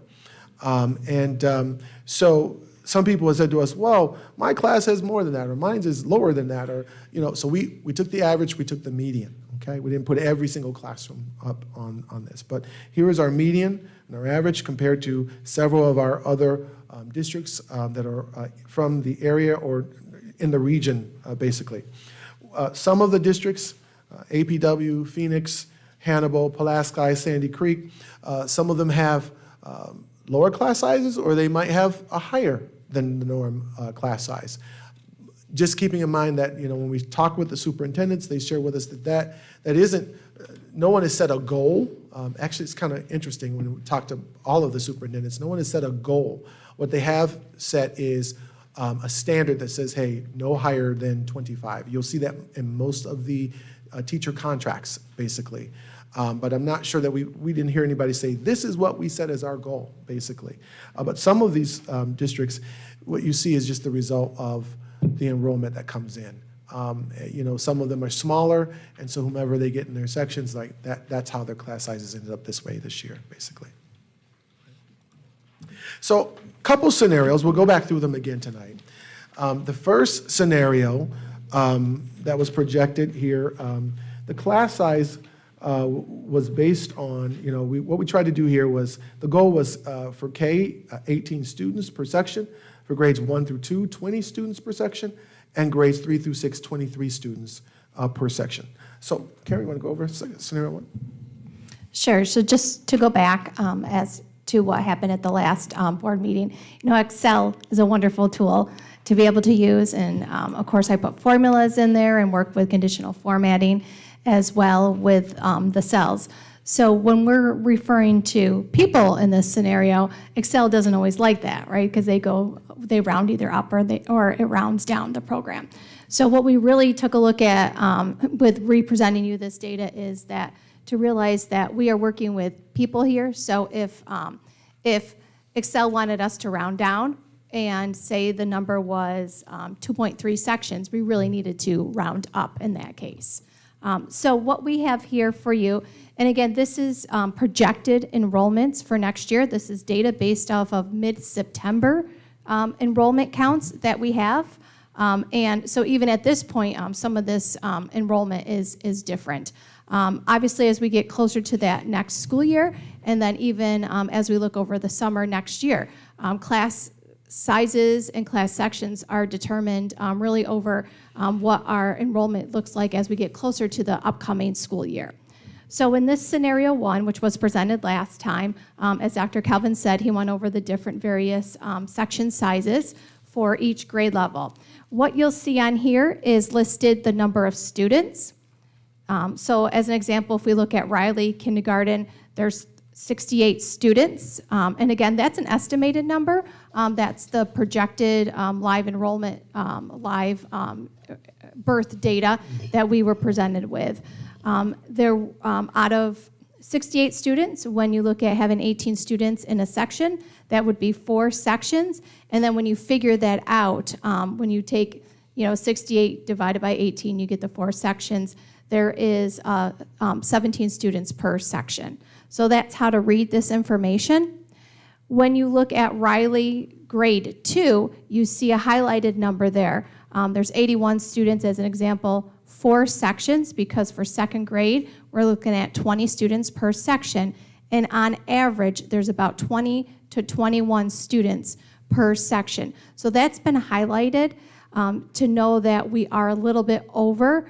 So each of those sections that you see on these scenarios, if they're highlighted, that means the projection of how many students per section may be slightly over what what the per student count would be in that specific scenario. And if we can add also, so there are some sections here at 24, 25, right? If you look at Charles E. Riley in pretty much every one of these scenarios, you can see that number there. So if you look down at that dark blue box down at the bottom, it says, 1826 students, and it gives you the 93 sections. So we, in this scenario, we have some flexibility, right? We don't have to cut by 7. You could add another section in. Does that make sense? You could add 2 of them in there, right? To move us along in that process, right? And then watch and see how the data goes the next year, right? You can, if the data is lower, then we have that flexibility to kind of, take a class away. If the data is higher, then we kind of can go from there. But we can lower, the point I'm trying to make is we are able to definitely lower that particular class size by just adding a section back, right? And you'll see that as we kind of move along. That's something we can do, okay? At least in that scenario. All right, so, 18 is the goal, 1 through 2, 20, and 3 through 6, 23, no more than that, okay? Scenario 2. In scenario 2, we looked at grades K2 being 18 students per section, and in grades 3 through 6, 23 students per section. This chart is set up the same way as scenario 1, with those highlighted sections or those highlighted number of students maybe slightly over what the student count per section would be. But as Dr. Calvin said, obviously as we go through the school year, those can be adjusted as well. So in this scenario, there is a total of 97 sections, but just like he pointed out in the last scenario, with Riley, grade 6, being 24, 25 students, we would still have the ability to add a section if we needed to at that point. And, so we have, if you recall, at our last board meeting, we talked, and before we end today, I'll talk a little bit about space in the building. Remember how we talked about we walk through, Amanda and I, every single school, right? So we currently have 100 sections right now, but we know that we have at least 135 spaces for elementary. So we can fit people into the remaining 4 without a crunch, without an issue. We have the space. So again, if you wanted to say, nope, add another section in there, right? We can start by doing that. That's not a difficult thing to do. Okay. Amanda, did I miss anything? I don't think so. Okay. Scenario 3. In scenario 3, we have grades K2 with 20 students per section and grades 3-6 with 23 students per section. Again, the chart is set up very similar to the other 2 charts. And in this scenario, there would be a total of 93 sections. And of course, if there are numbers hovering around that 24, 25 mark, those are areas where we could potentially add another section as we get closer to that time of the year. Now, this scenario would certainly bring us closer to what we see across the region, right? But again, if this is too strong to start out with, I think you take it one step at a time, right? There's no need to do 93 sections. We can add in a couple more sections and take it one step at a time. Does that make sense to everybody? Right? Okay. Scenario 4. And scenario 4 was the last scenario that we proposed last time, where kindergarten is 18 students per section and grades 1 through 6 is 20 students per section. If I recall correctly, I think last time this was the scenario that the board favored. Well, some people. Yes. So this, again, is the chart is set up the same way as last time, as the last 3 other scenarios, and with a total of 99 sections across the 4 buildings. So this is the most conservative of all of the models. Does that make sense, right? So we would only lose 1 section. And it depends upon what happens over the summer, right? If we see lesser students, then certainly we would adjust there. But again, it gets you started in that direction. You take it one step at a time. So we've got 4 different scenarios here, and pretty much most of them would take us less than what you see here in the region, right? Do you want to add anything else in terms of Amanda or? I think the only other comment or consideration to make would be that we have spent quite a bit of time discussing class size. And as Dr. Calvin pointed out, in many cases, in either other school districts in our region or districts that we compare ourselves with, we do have smaller class sizes, but yet though some of those districts are outperforming us academically. So while it is one element to consider, it's not really the element to consider. And I think Dr. Calvin has talked a couple of times about really what makes the strongest difference for our students is our teachers and the support and the training we can provide to our teachers and the programming we can provide for our students. So we do understand class size doesn't make a difference. I think it does, but I think there are other factors as well that we should consider and think about. At the end of the day, what we're after is a quality educational experience for our students. And I don't think that, personally, I don't think the only thing that matters is class size. I think there's multiple things that we should keep in consideration. Okay, it matters, but there's other things too that I want to kind of just share.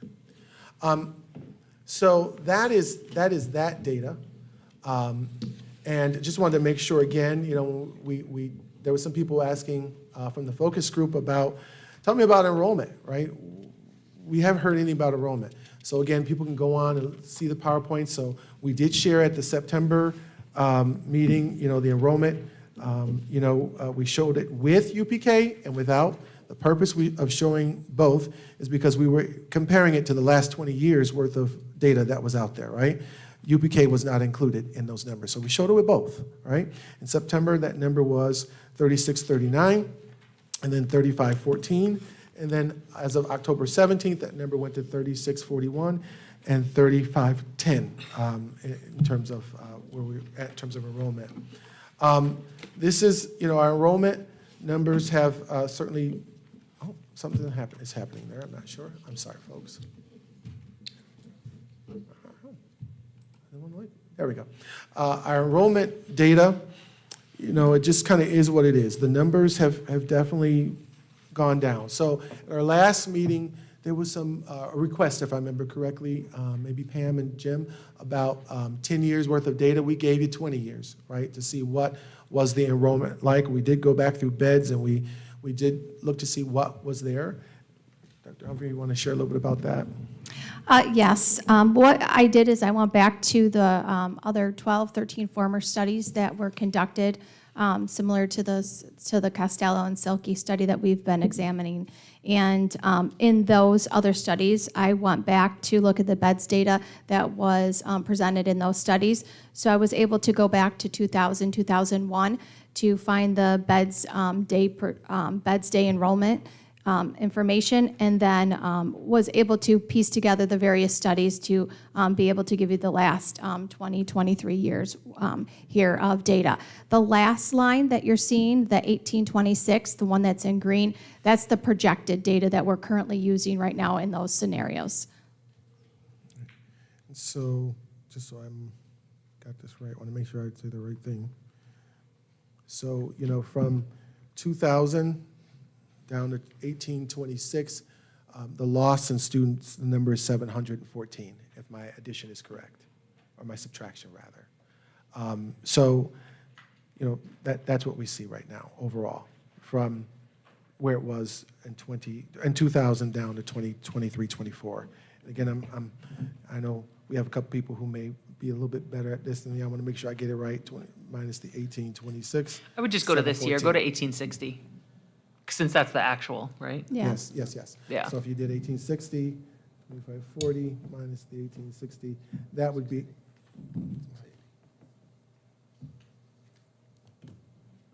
that would be 680 students. Okay. And this data is K6. Sorry, I don't know if Just we the pointed K6. out, that was just That's the K6. The other data, you know, we were over 5,000 students, and now the numbers we just shared with you a couple minutes ago. The only other thing, I know we had a request for, I don't know why this is doing this. It doesn't like me right now, Pam. The only other thing, and I'm not sure why the screen is giving us trouble, but we do have a copy of it in your hands. The available live birth data. Pam, I know, had requested to see if we could get what the data was, the live birth data for this year and for next year. I did work with several folks from Costello, and also myself, we were trying to call we called the New York State Department of Health, the Vital Data's office from the state, local folks to try to get this data. It's not able to be released at this time. But what we were able to get was at least what's the projection for next year and the following year. And for 2018, live birth data, which would be next year, the kindergarten class is projected at 271, and then the following year at 259. Okay. This is not gonna work. The only other thing that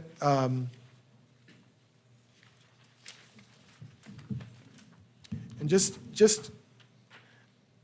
that live birth data. So we want to be careful about that because, those are projections. So if you look at that live birth data chart for 2017 for kindergarten, the projected number was 255, right? Everybody see that on the chart? But if you go back to just student enrollment, this page here for October 2017, October 2022, October 17th, do you see that? Now, if you look at kindergarten, I just showed you how it was projected at 255. But if you look at it there, we actually had 218, right? And you can see that pattern as you go back. So the live birth data made live birth data made projections, but you can see, so that is at the time, right? That's a snapshot at the time in that county or in that place, that town from the state. But what you will see is sometimes that doesn't play out because people move to someplace else. We expected them to come here, right? But they move to other places or do something different. Okay, so you'll see that happening. Okay. All right.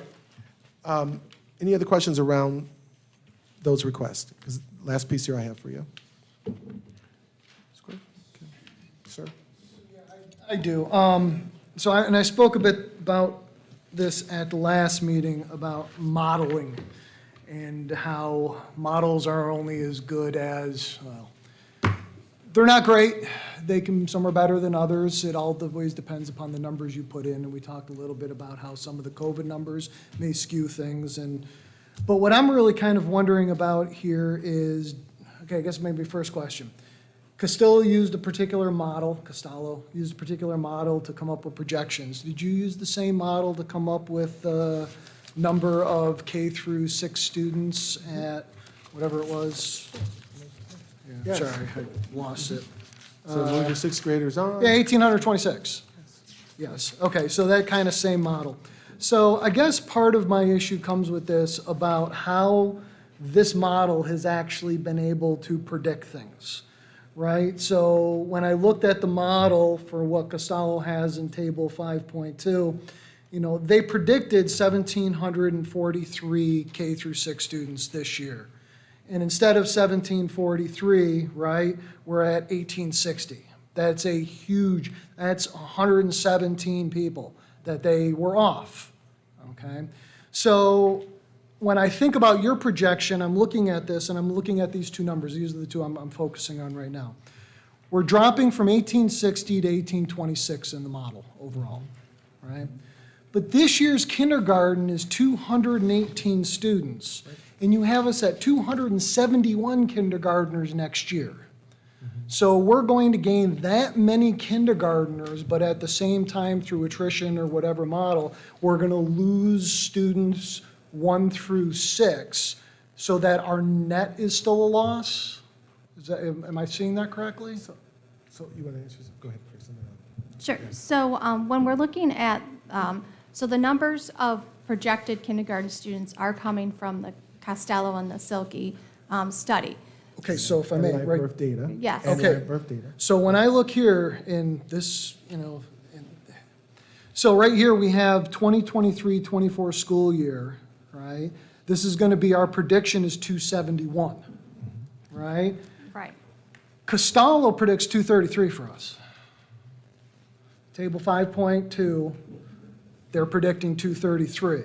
So we have in our number here a higher number. And I guess this is just where my confusion is coming from. I'm trying to compare the apples and apples, and I'm seeing some things that are confusing. Yeah, so go So ahead. I have one, I think, is the live birth data though for the county or for children born in our school district? In our school district. Okay. Yes, yes. Which things. is why it takes so long to trickle down. I had Right. mentioned that the last, I had asked the did. question when Yep. Costello You did. actually Yep.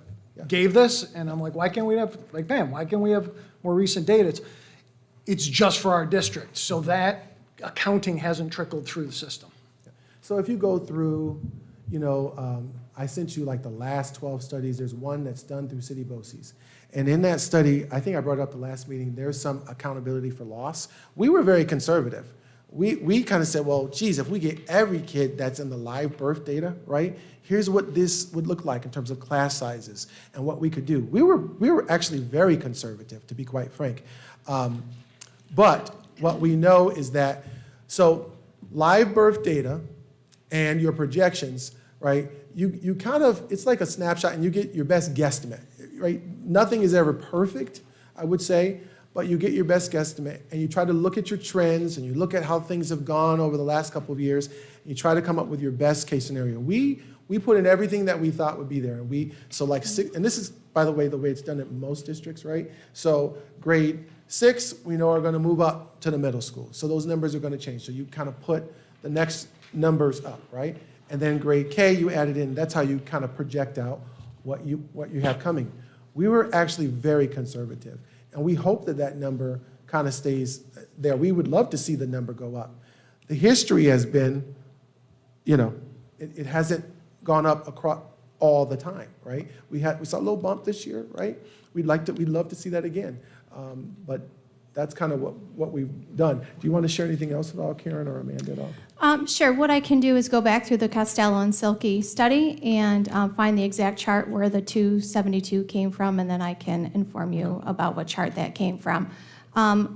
Also, like Dr. Calvin said, that is a very conservative number. If we start to look at the trends over time for our current grade levels, that number is slightly higher than what we're seeing it as a trend. But we rather be on the conservative side than underestimate how many students or sections we would need possibly in the future.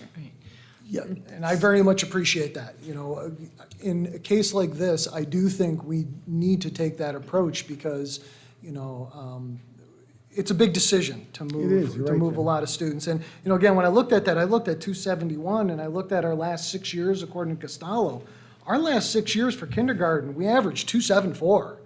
So if we've got 6 years in a row from 2016 to 2021, 22, we average 274. So if we're getting 271, we're not decreasing in our numbers. And so. Well, at that grade level. At kindergarten, right, but overall, right, and I said, overall K through 6, we're actually up 59 students from last year. This Current year, right. So I guess I should never say, I'm gonna say the last thing. So one other thing I would like to just mention. When we look at this, and this kind of just struck me the other day, when looking at a 20-year projection, obviously when we talk about, we have so many less students than we did 20 years ago, well, we don't have the same number of teachers as 20 years ago, right? So we've moved that, and what we're really talking about is the efficient use of 5 elementary buildings. So what I would hope as part of this discussion, because I am not privy to everything, right? Yeah. I'm hoping part of this discussion is speaking to those K through 6 educators who have been here 20 to 30 years. I just imagine grabbing Mrs. Conte and saying, please let me know what you think because you always have done that. All right, and say 20 years ago when we looked at our elementary schools and when they were as full as they were, what did we think about that? And what do we think about it in relationship to all of the extra AIS, mental health services, fill in the blank of all the other things that we must do to support our students in their academic success? How do those buildings relate to what we're planning now? Because we'd be looking as part of this plan to put 99 sections. And I'll say right out, 100 or 99 sections is what I'm looking at.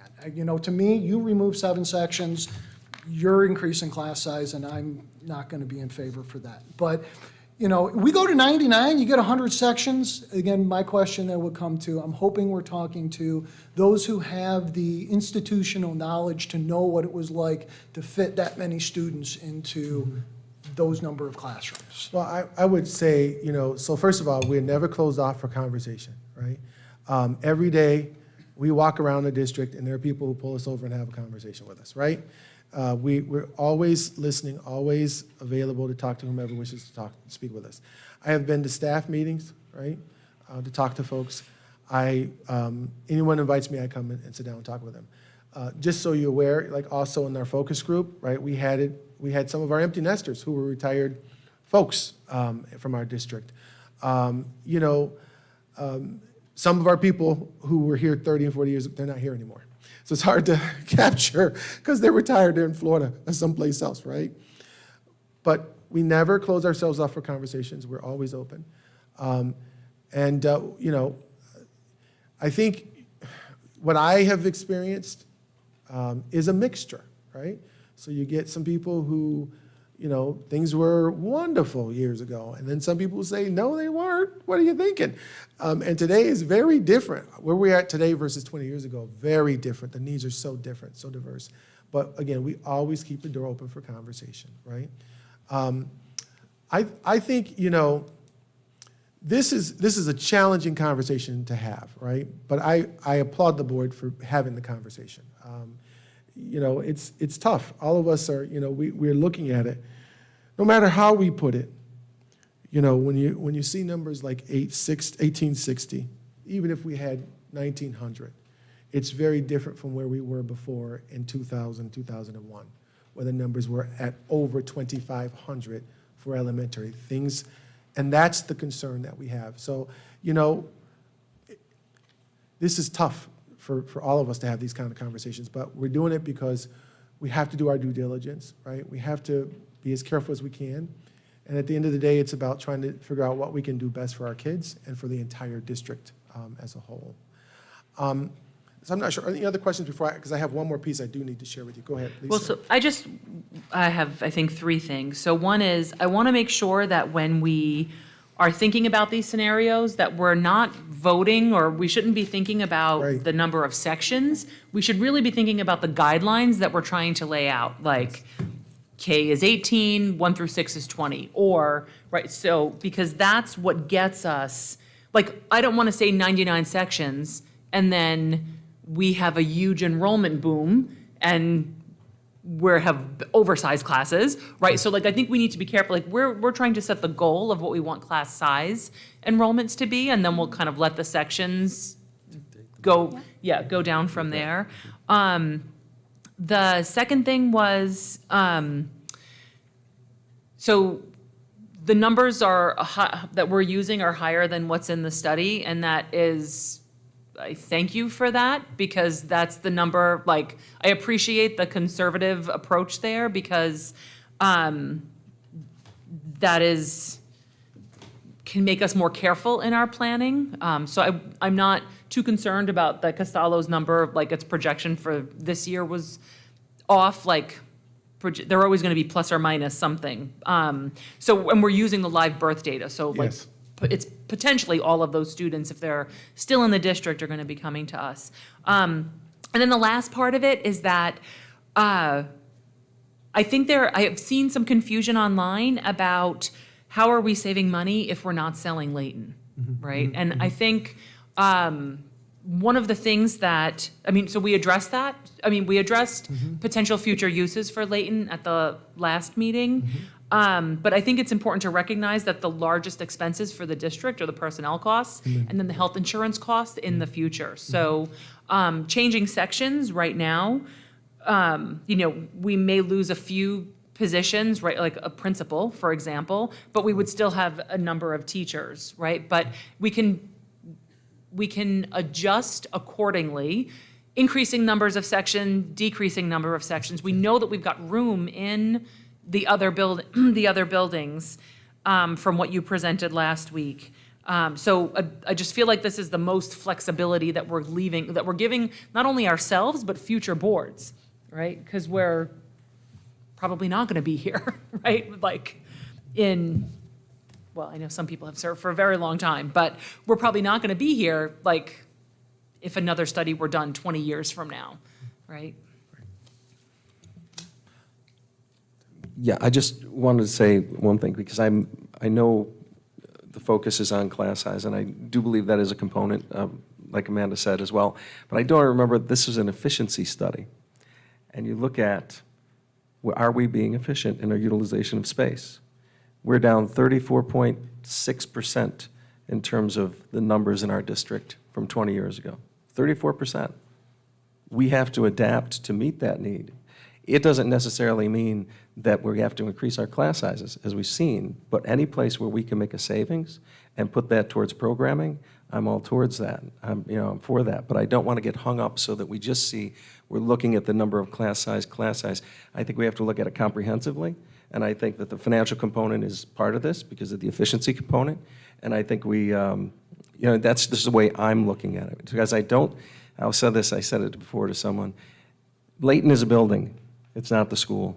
The school is the teachers inside and what they do in those classrooms. And if we have to not utilize that and put it someplace else and focus and streamline us as a more efficient district, that's what I would rather do. And we can look at those, even if they're little things, if they add to programming someplace else, I'm for that. The only, ma'am, I'm sorry. Okay. The only thing that I would just add to the conversation is that, and I go back to it again, it's about quality for us. We're looking at the experiences that our students are having. And what we want to add to the program, it's tough to add to it because the costs were stretched amongst so many different sites. I've spoken with a group of parents. I just met with a group of parents, and we talked about what's missing. There's a lot that's happening out there in terms of programming. Whether it's accelerating things in math or ELA, STEM, and STEAM. Now even in sports, esports are out there. They've been out for 5 years. There's a lot that we're doing, and we're doing well, but there's a lot that we're missing when you compare district to district. We want to make sure that when our students leave here, that they've had a comparable experience to other districts around us. That they can compete well, they're well prepared, they have had that exposure to much of what we're missing. Many are doing foreign language at grade 2 and 3 up. They're doing STEM, Project Lead the Way at grade 3 now, which is teaching science and math, and kids don't even know they're doing it because they're involved in it, right? It's all through technology. Those are the experiences that we're trying. So hopefully, if we had to go with this, if that's what the board chooses, the goal is to offer more for students wherever we possibly can by consolidating some of what we're doing right now. It's just, it is stretching us from being able to move to where we want to. We have a strategic plan that talks about our programming and our instruction. And so we are trying to work on some of those things. I'm sorry, before I go to my last slide, Pam, I know you wanted to say something. I want to give you the opportunity, and I'll say the last part of what I had. I have so many things to say, but I'll refrain. Okay. Number one, not one single study in the past, nobody ever knew we were going to have a pandemic. No. That issue is not in any of those studies. That's true. Number two, we have no idea what Micron's going to bring. And for us to say that nothing's going to come here, why wouldn't somebody want to come to this beautiful city with this beautiful waterfront? Not everybody wants to live on top of the Micron plant. People commute all the time. They commute for an hour or an hour and a half. From here to there is probably 25 or 30 minutes. Somebody that's commuting over an hour, they've just cut their whole commute in half to live here and work there. And it happens all the time. We have many teachers in our district that don't live in our city and commute 20 or 30 minutes to come in here to teach our kids. Thank you very much for doing that. Our needs, you talk about our needs, and they are there, but the needs are greater than they ever were. 20 years ago, 15 years ago, the behavioral problems were not what they are today. They're huge issues. The social emotional learning that we have to get back from what everybody's lost in the pandemic, and the loss of learning is huge. I just think we're jumping the gun, my personal opinion. I also would like to take a tour and see these 35 rooms, and actually I'm going to reduce you to 25 because you're not putting anybody into Minetto, so the 10 rooms in Minetto help Minetto Elementary, but if we're not I hear you, but So, it's not 25, Pam, it's 35 rooms. And but actually, you're there's more telling me than there's that. 10 rooms in Minetto, but Yes. you're not moving any of those students, any students to Minetto? Well, not necessarily. Unless there's the It depends on their need. needs, right? Because that, unless there's That's a need. correct, so. yes. I still would like to see the spaces that we're talking about that's rooms, Yeah. if that's doable at some point in time. We- And yes. I welcome other board members Sure. also with us. That's it for now. I hear you loud and clear, Pam. I appreciate your feedback. We have no problem, Amanda and I both. We spent full, we went from building to building. We have no problem showing where those are. I hear what you're saying about Minetto is 10 of those rooms. It is.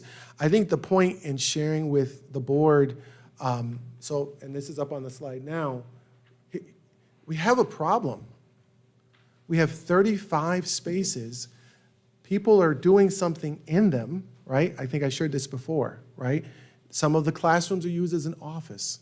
It's a full classroom, right? But we've got, the reality is 35. And we were conservative. We didn't put some of the other spaces that we could have put on this list. The equivalent of this across the whole district is 35 instructional spaces. And no offense, but it would make sense. Because if our enrollment, we were built for over 5,000 students and we're down to 3514, it would make sense that every space would not have a full classroom in it.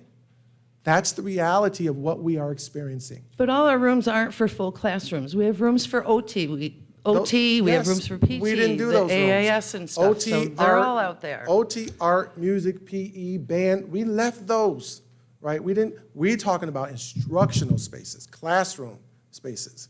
And I would say definitely at Minetto, you will definitely see it probably more, because it's just the rooms are big. It's very visible, right? Aside from that,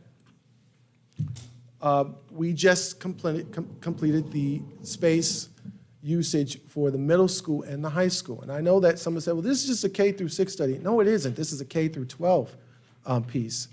And I think I just need to share the information. We did work with our middle school principal and the high school principal. And today I was walking around the building with Kirk and looking at the spaces.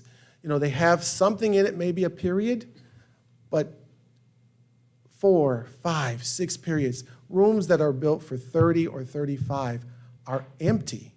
They may be used for hey, I got an extra group, bring it over here. God bless our principals.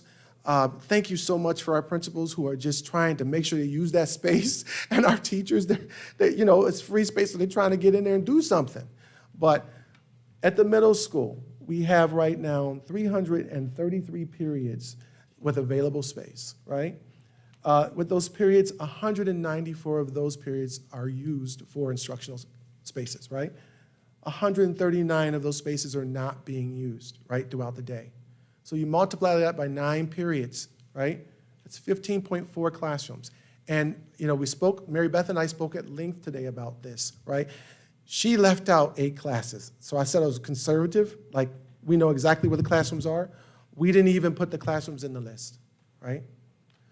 At the high school, 558 available periods, 310 periods where the space is being used, 248 periods where it's not used during the day. I walked today with Kirk to the actual room to make sure the list that I was given was correct. And those spaces were empty. The equivalent of that is 27.5 spaces. And again, we have a whole list. I actually have the list over there on the desk, the table, places we didn't even add in that could have been added. There were certain areas that we just left off, right? So this is conservative. When you add it all up, it's 42.90 classrooms. So you got 35 classrooms right now, instructional spaces, right, for elementary.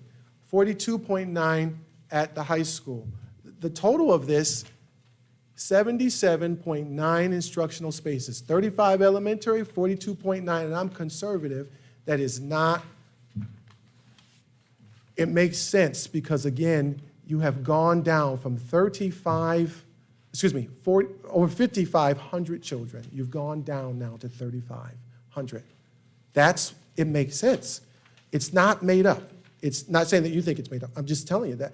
So the reality is, whichever way the board wishes to go, we're okay with it. But you asked me as a board several years ago, how can we be better efficient? What can we do to lower some of this price that we are expending? Our budget is going up every year, and it looks like it's going up at record numbers. What can be done? So we've studied it. Our job was to do due diligence, do what you asked us to do. And some of this is tough, as I said, to hear and to read through and to listen to. But we've studied it.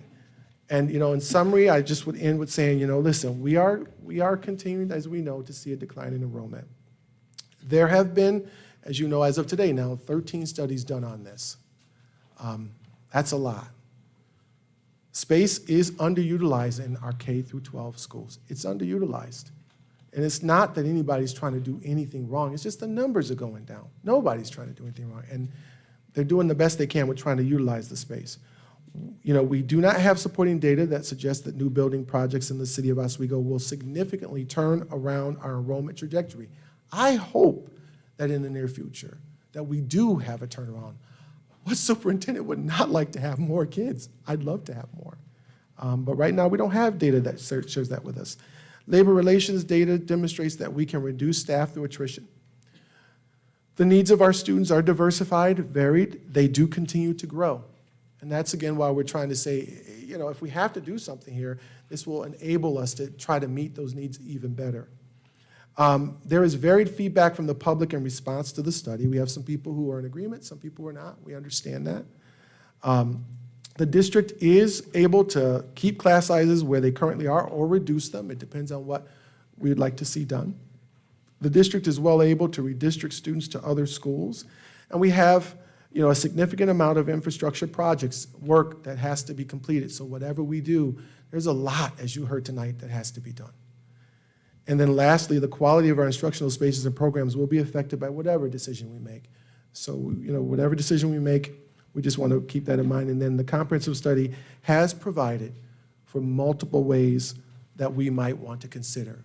Doesn't say we have to do them, but it's given us some recommendations. Our goal, again, was to do the due diligence as the board asked us. So that's what we tried to do here, okay?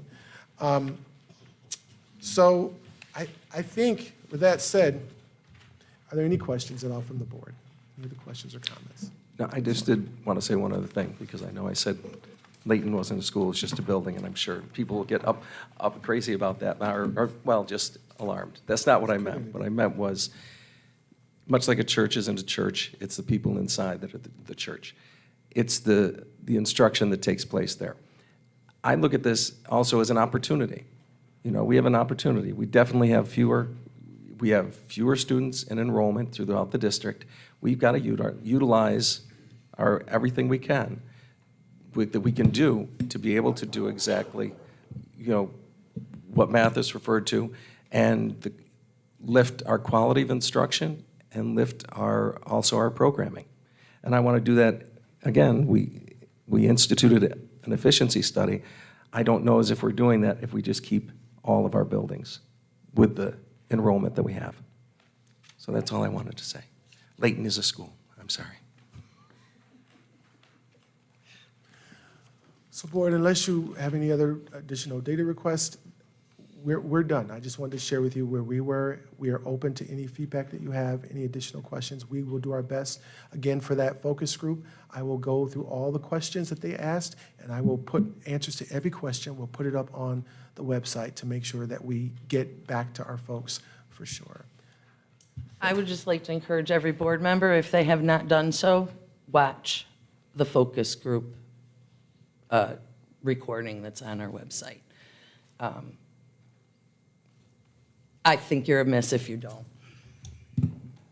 So I guess I'll just add that I thank you very much for all of this. I know I in particular can ask for a lot of data just to help, satisfy my own interests in trying to make an informed decision. So thank you very much for it. To those of us, fellow board members, one of the things I ask that we think about is, there's been a lot of discussion about where we were 20 years ago or 10 years ago or wherever. To me, the fundamental question boils down to what can be done with our current student population. Can our current student population fit into 4 buildings? Are our principals and our teachers and our administrators, are all of them comfortable with that? That's where I think we should be focusing on by trying to be very conservative in how we're approaching this, because the last thing I think we all want to do is go, oops, well, the numbers went up and we really need to backtrack. And then if the numbers are that momentary oops, but then they do continue over time, then you go, well, now we're back to where we were, right? The way I'm looking at these numbers, and again, thank you very much, this is a great amount of insight. The way I'm looking at the numbers now is we may be on a trajectory, but we may also be at kind of that breaking point. So what I want us to think about is when you barely hit the breaking point, do you say, time to go, because if not now, never. I get that. Some people ascribe to that philosophy.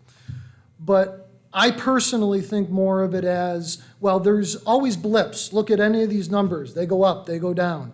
That what we should be looking at is knowing that we're absolutely comfortable with where we're at, as opposed to where I feel, even with the 99 sections, we're reducing students based on what we have now. If there's a blip, if it goes up 100 sections, how does KPS take 28, 29 sections? And these are things that you're going to tell us, can I or can I not do?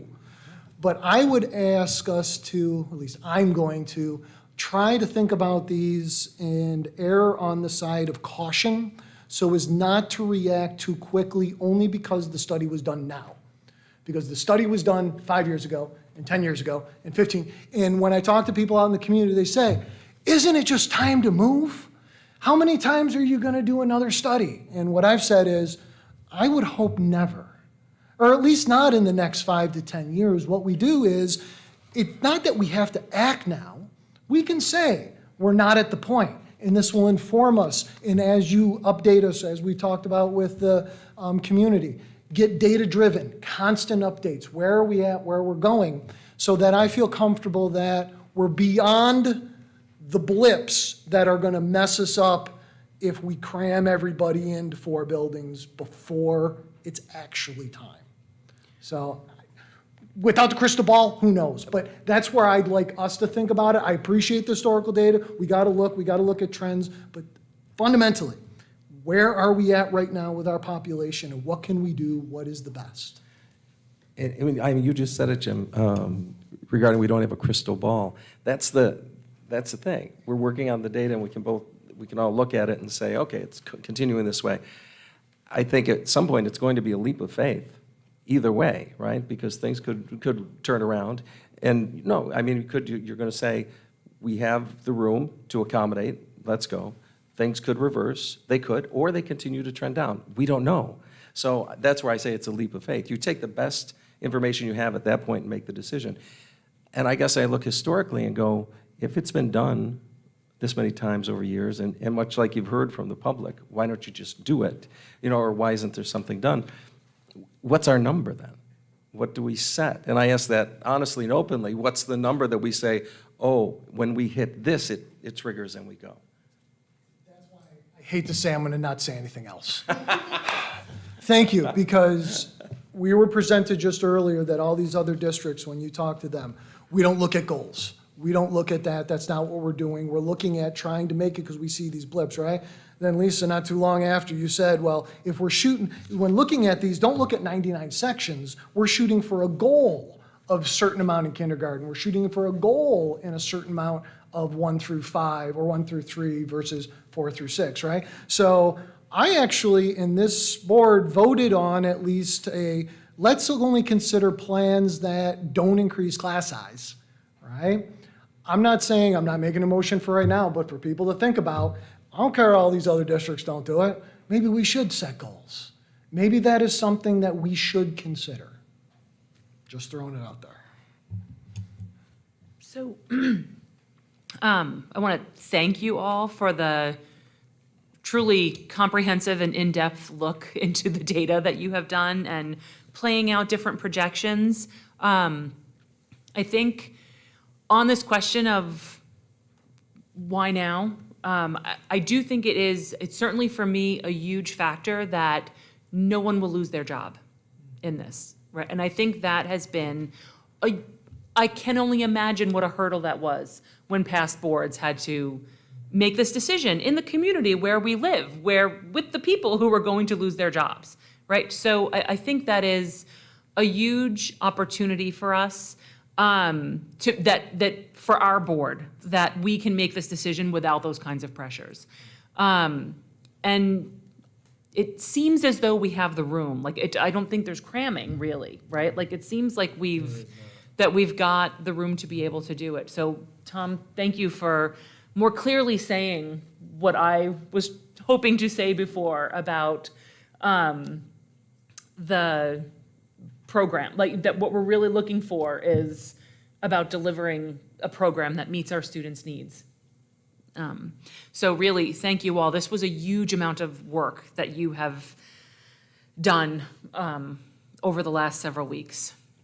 So we will take it under consideration. All right, board. Thank you for your time. I'm all set. Thank you. Okay, so moving to the consent agenda, we have the minutes of, sorry, Sean, did you want to take a break? Yeah, please. Oh, sure. Okay, let's take a 2-minute break. Is everyone okay? Or 3-minute?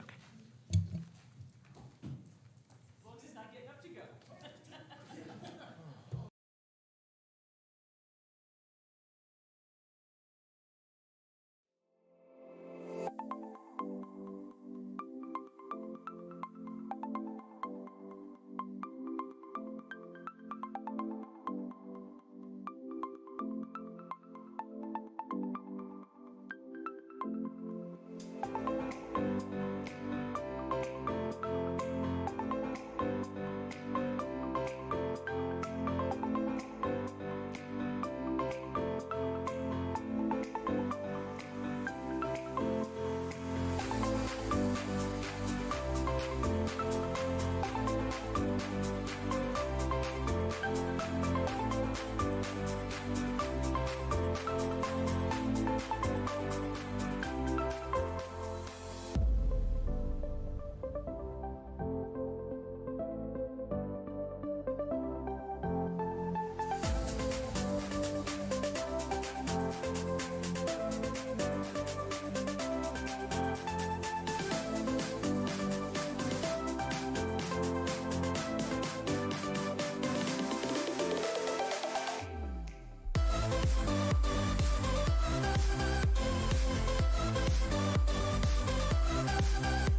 All right, so I think we can reconvene. So on the consent agenda today, we have the minutes from the board meeting of October 18th, the treasurer's consolidated report from June, monthly budget status report from June, the district financial report for, let me just double check that. I think it's from 21 to 22. Yes, 7/21 to 22. The OHS extra classroom activities report, OMS extra classroom activities report, and the special education board report. Can I have a motion on the consent agenda? I'll make the motion. Thank you, Tom. Second? I'll second. Thank you, Dave. Is there any discussion? All in favor? Aye. Okay, next up, we have personnel with Robert Syracuse. Okay, items A through D are professional staff recommendations as presented. Okay, items A through D. Is there a motion? Make a motion. Thank you, Heidi. Second? I'll second. Thanks, Pam. Any discussion? Questions? All in favor? Aye. Items E through K, support staff recommendations as presented. Okay, items E through K as presented. Is there a motion? I'll move it. Motion. Okay, second. Pam and then Dave? Okay. Any discussion? All in favor? Aye.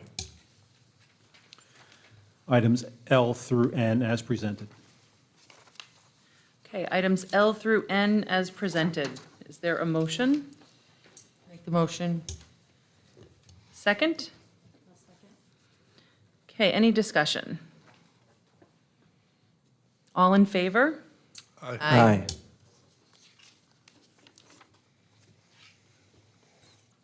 Okay, next we are on to finance with Nancy Squares. A through C are contracts and agreements as presented. Okay, is there a motion for A through C as presented? Make the motion. Pam, second? I'll second. Thank you, Tom. Any discussion? All in favor? Aye. D is an MOA with Cayuga Community College as presented. Okay, is there a motion for D? I'll make a motion. Is there a second? I'll second. Thank you, Dave. Any discussion? All in favor? Aye. E through G are the financial statements and correct, or not corrective action, but internal control-related matters as presented. Okay, is there a motion for E through G? I'll make the motion. Tom, second? Second. Oh, I heard Heidi first. Okay. Any discussion? All in favor? Aye. And H and I are donations as presented. Is there a motion for H and I? Move it. Thank you, Pam. Second? Second. Heidi. Any discussion? Just a thank you to the donors. All in favor? Aye. Okay.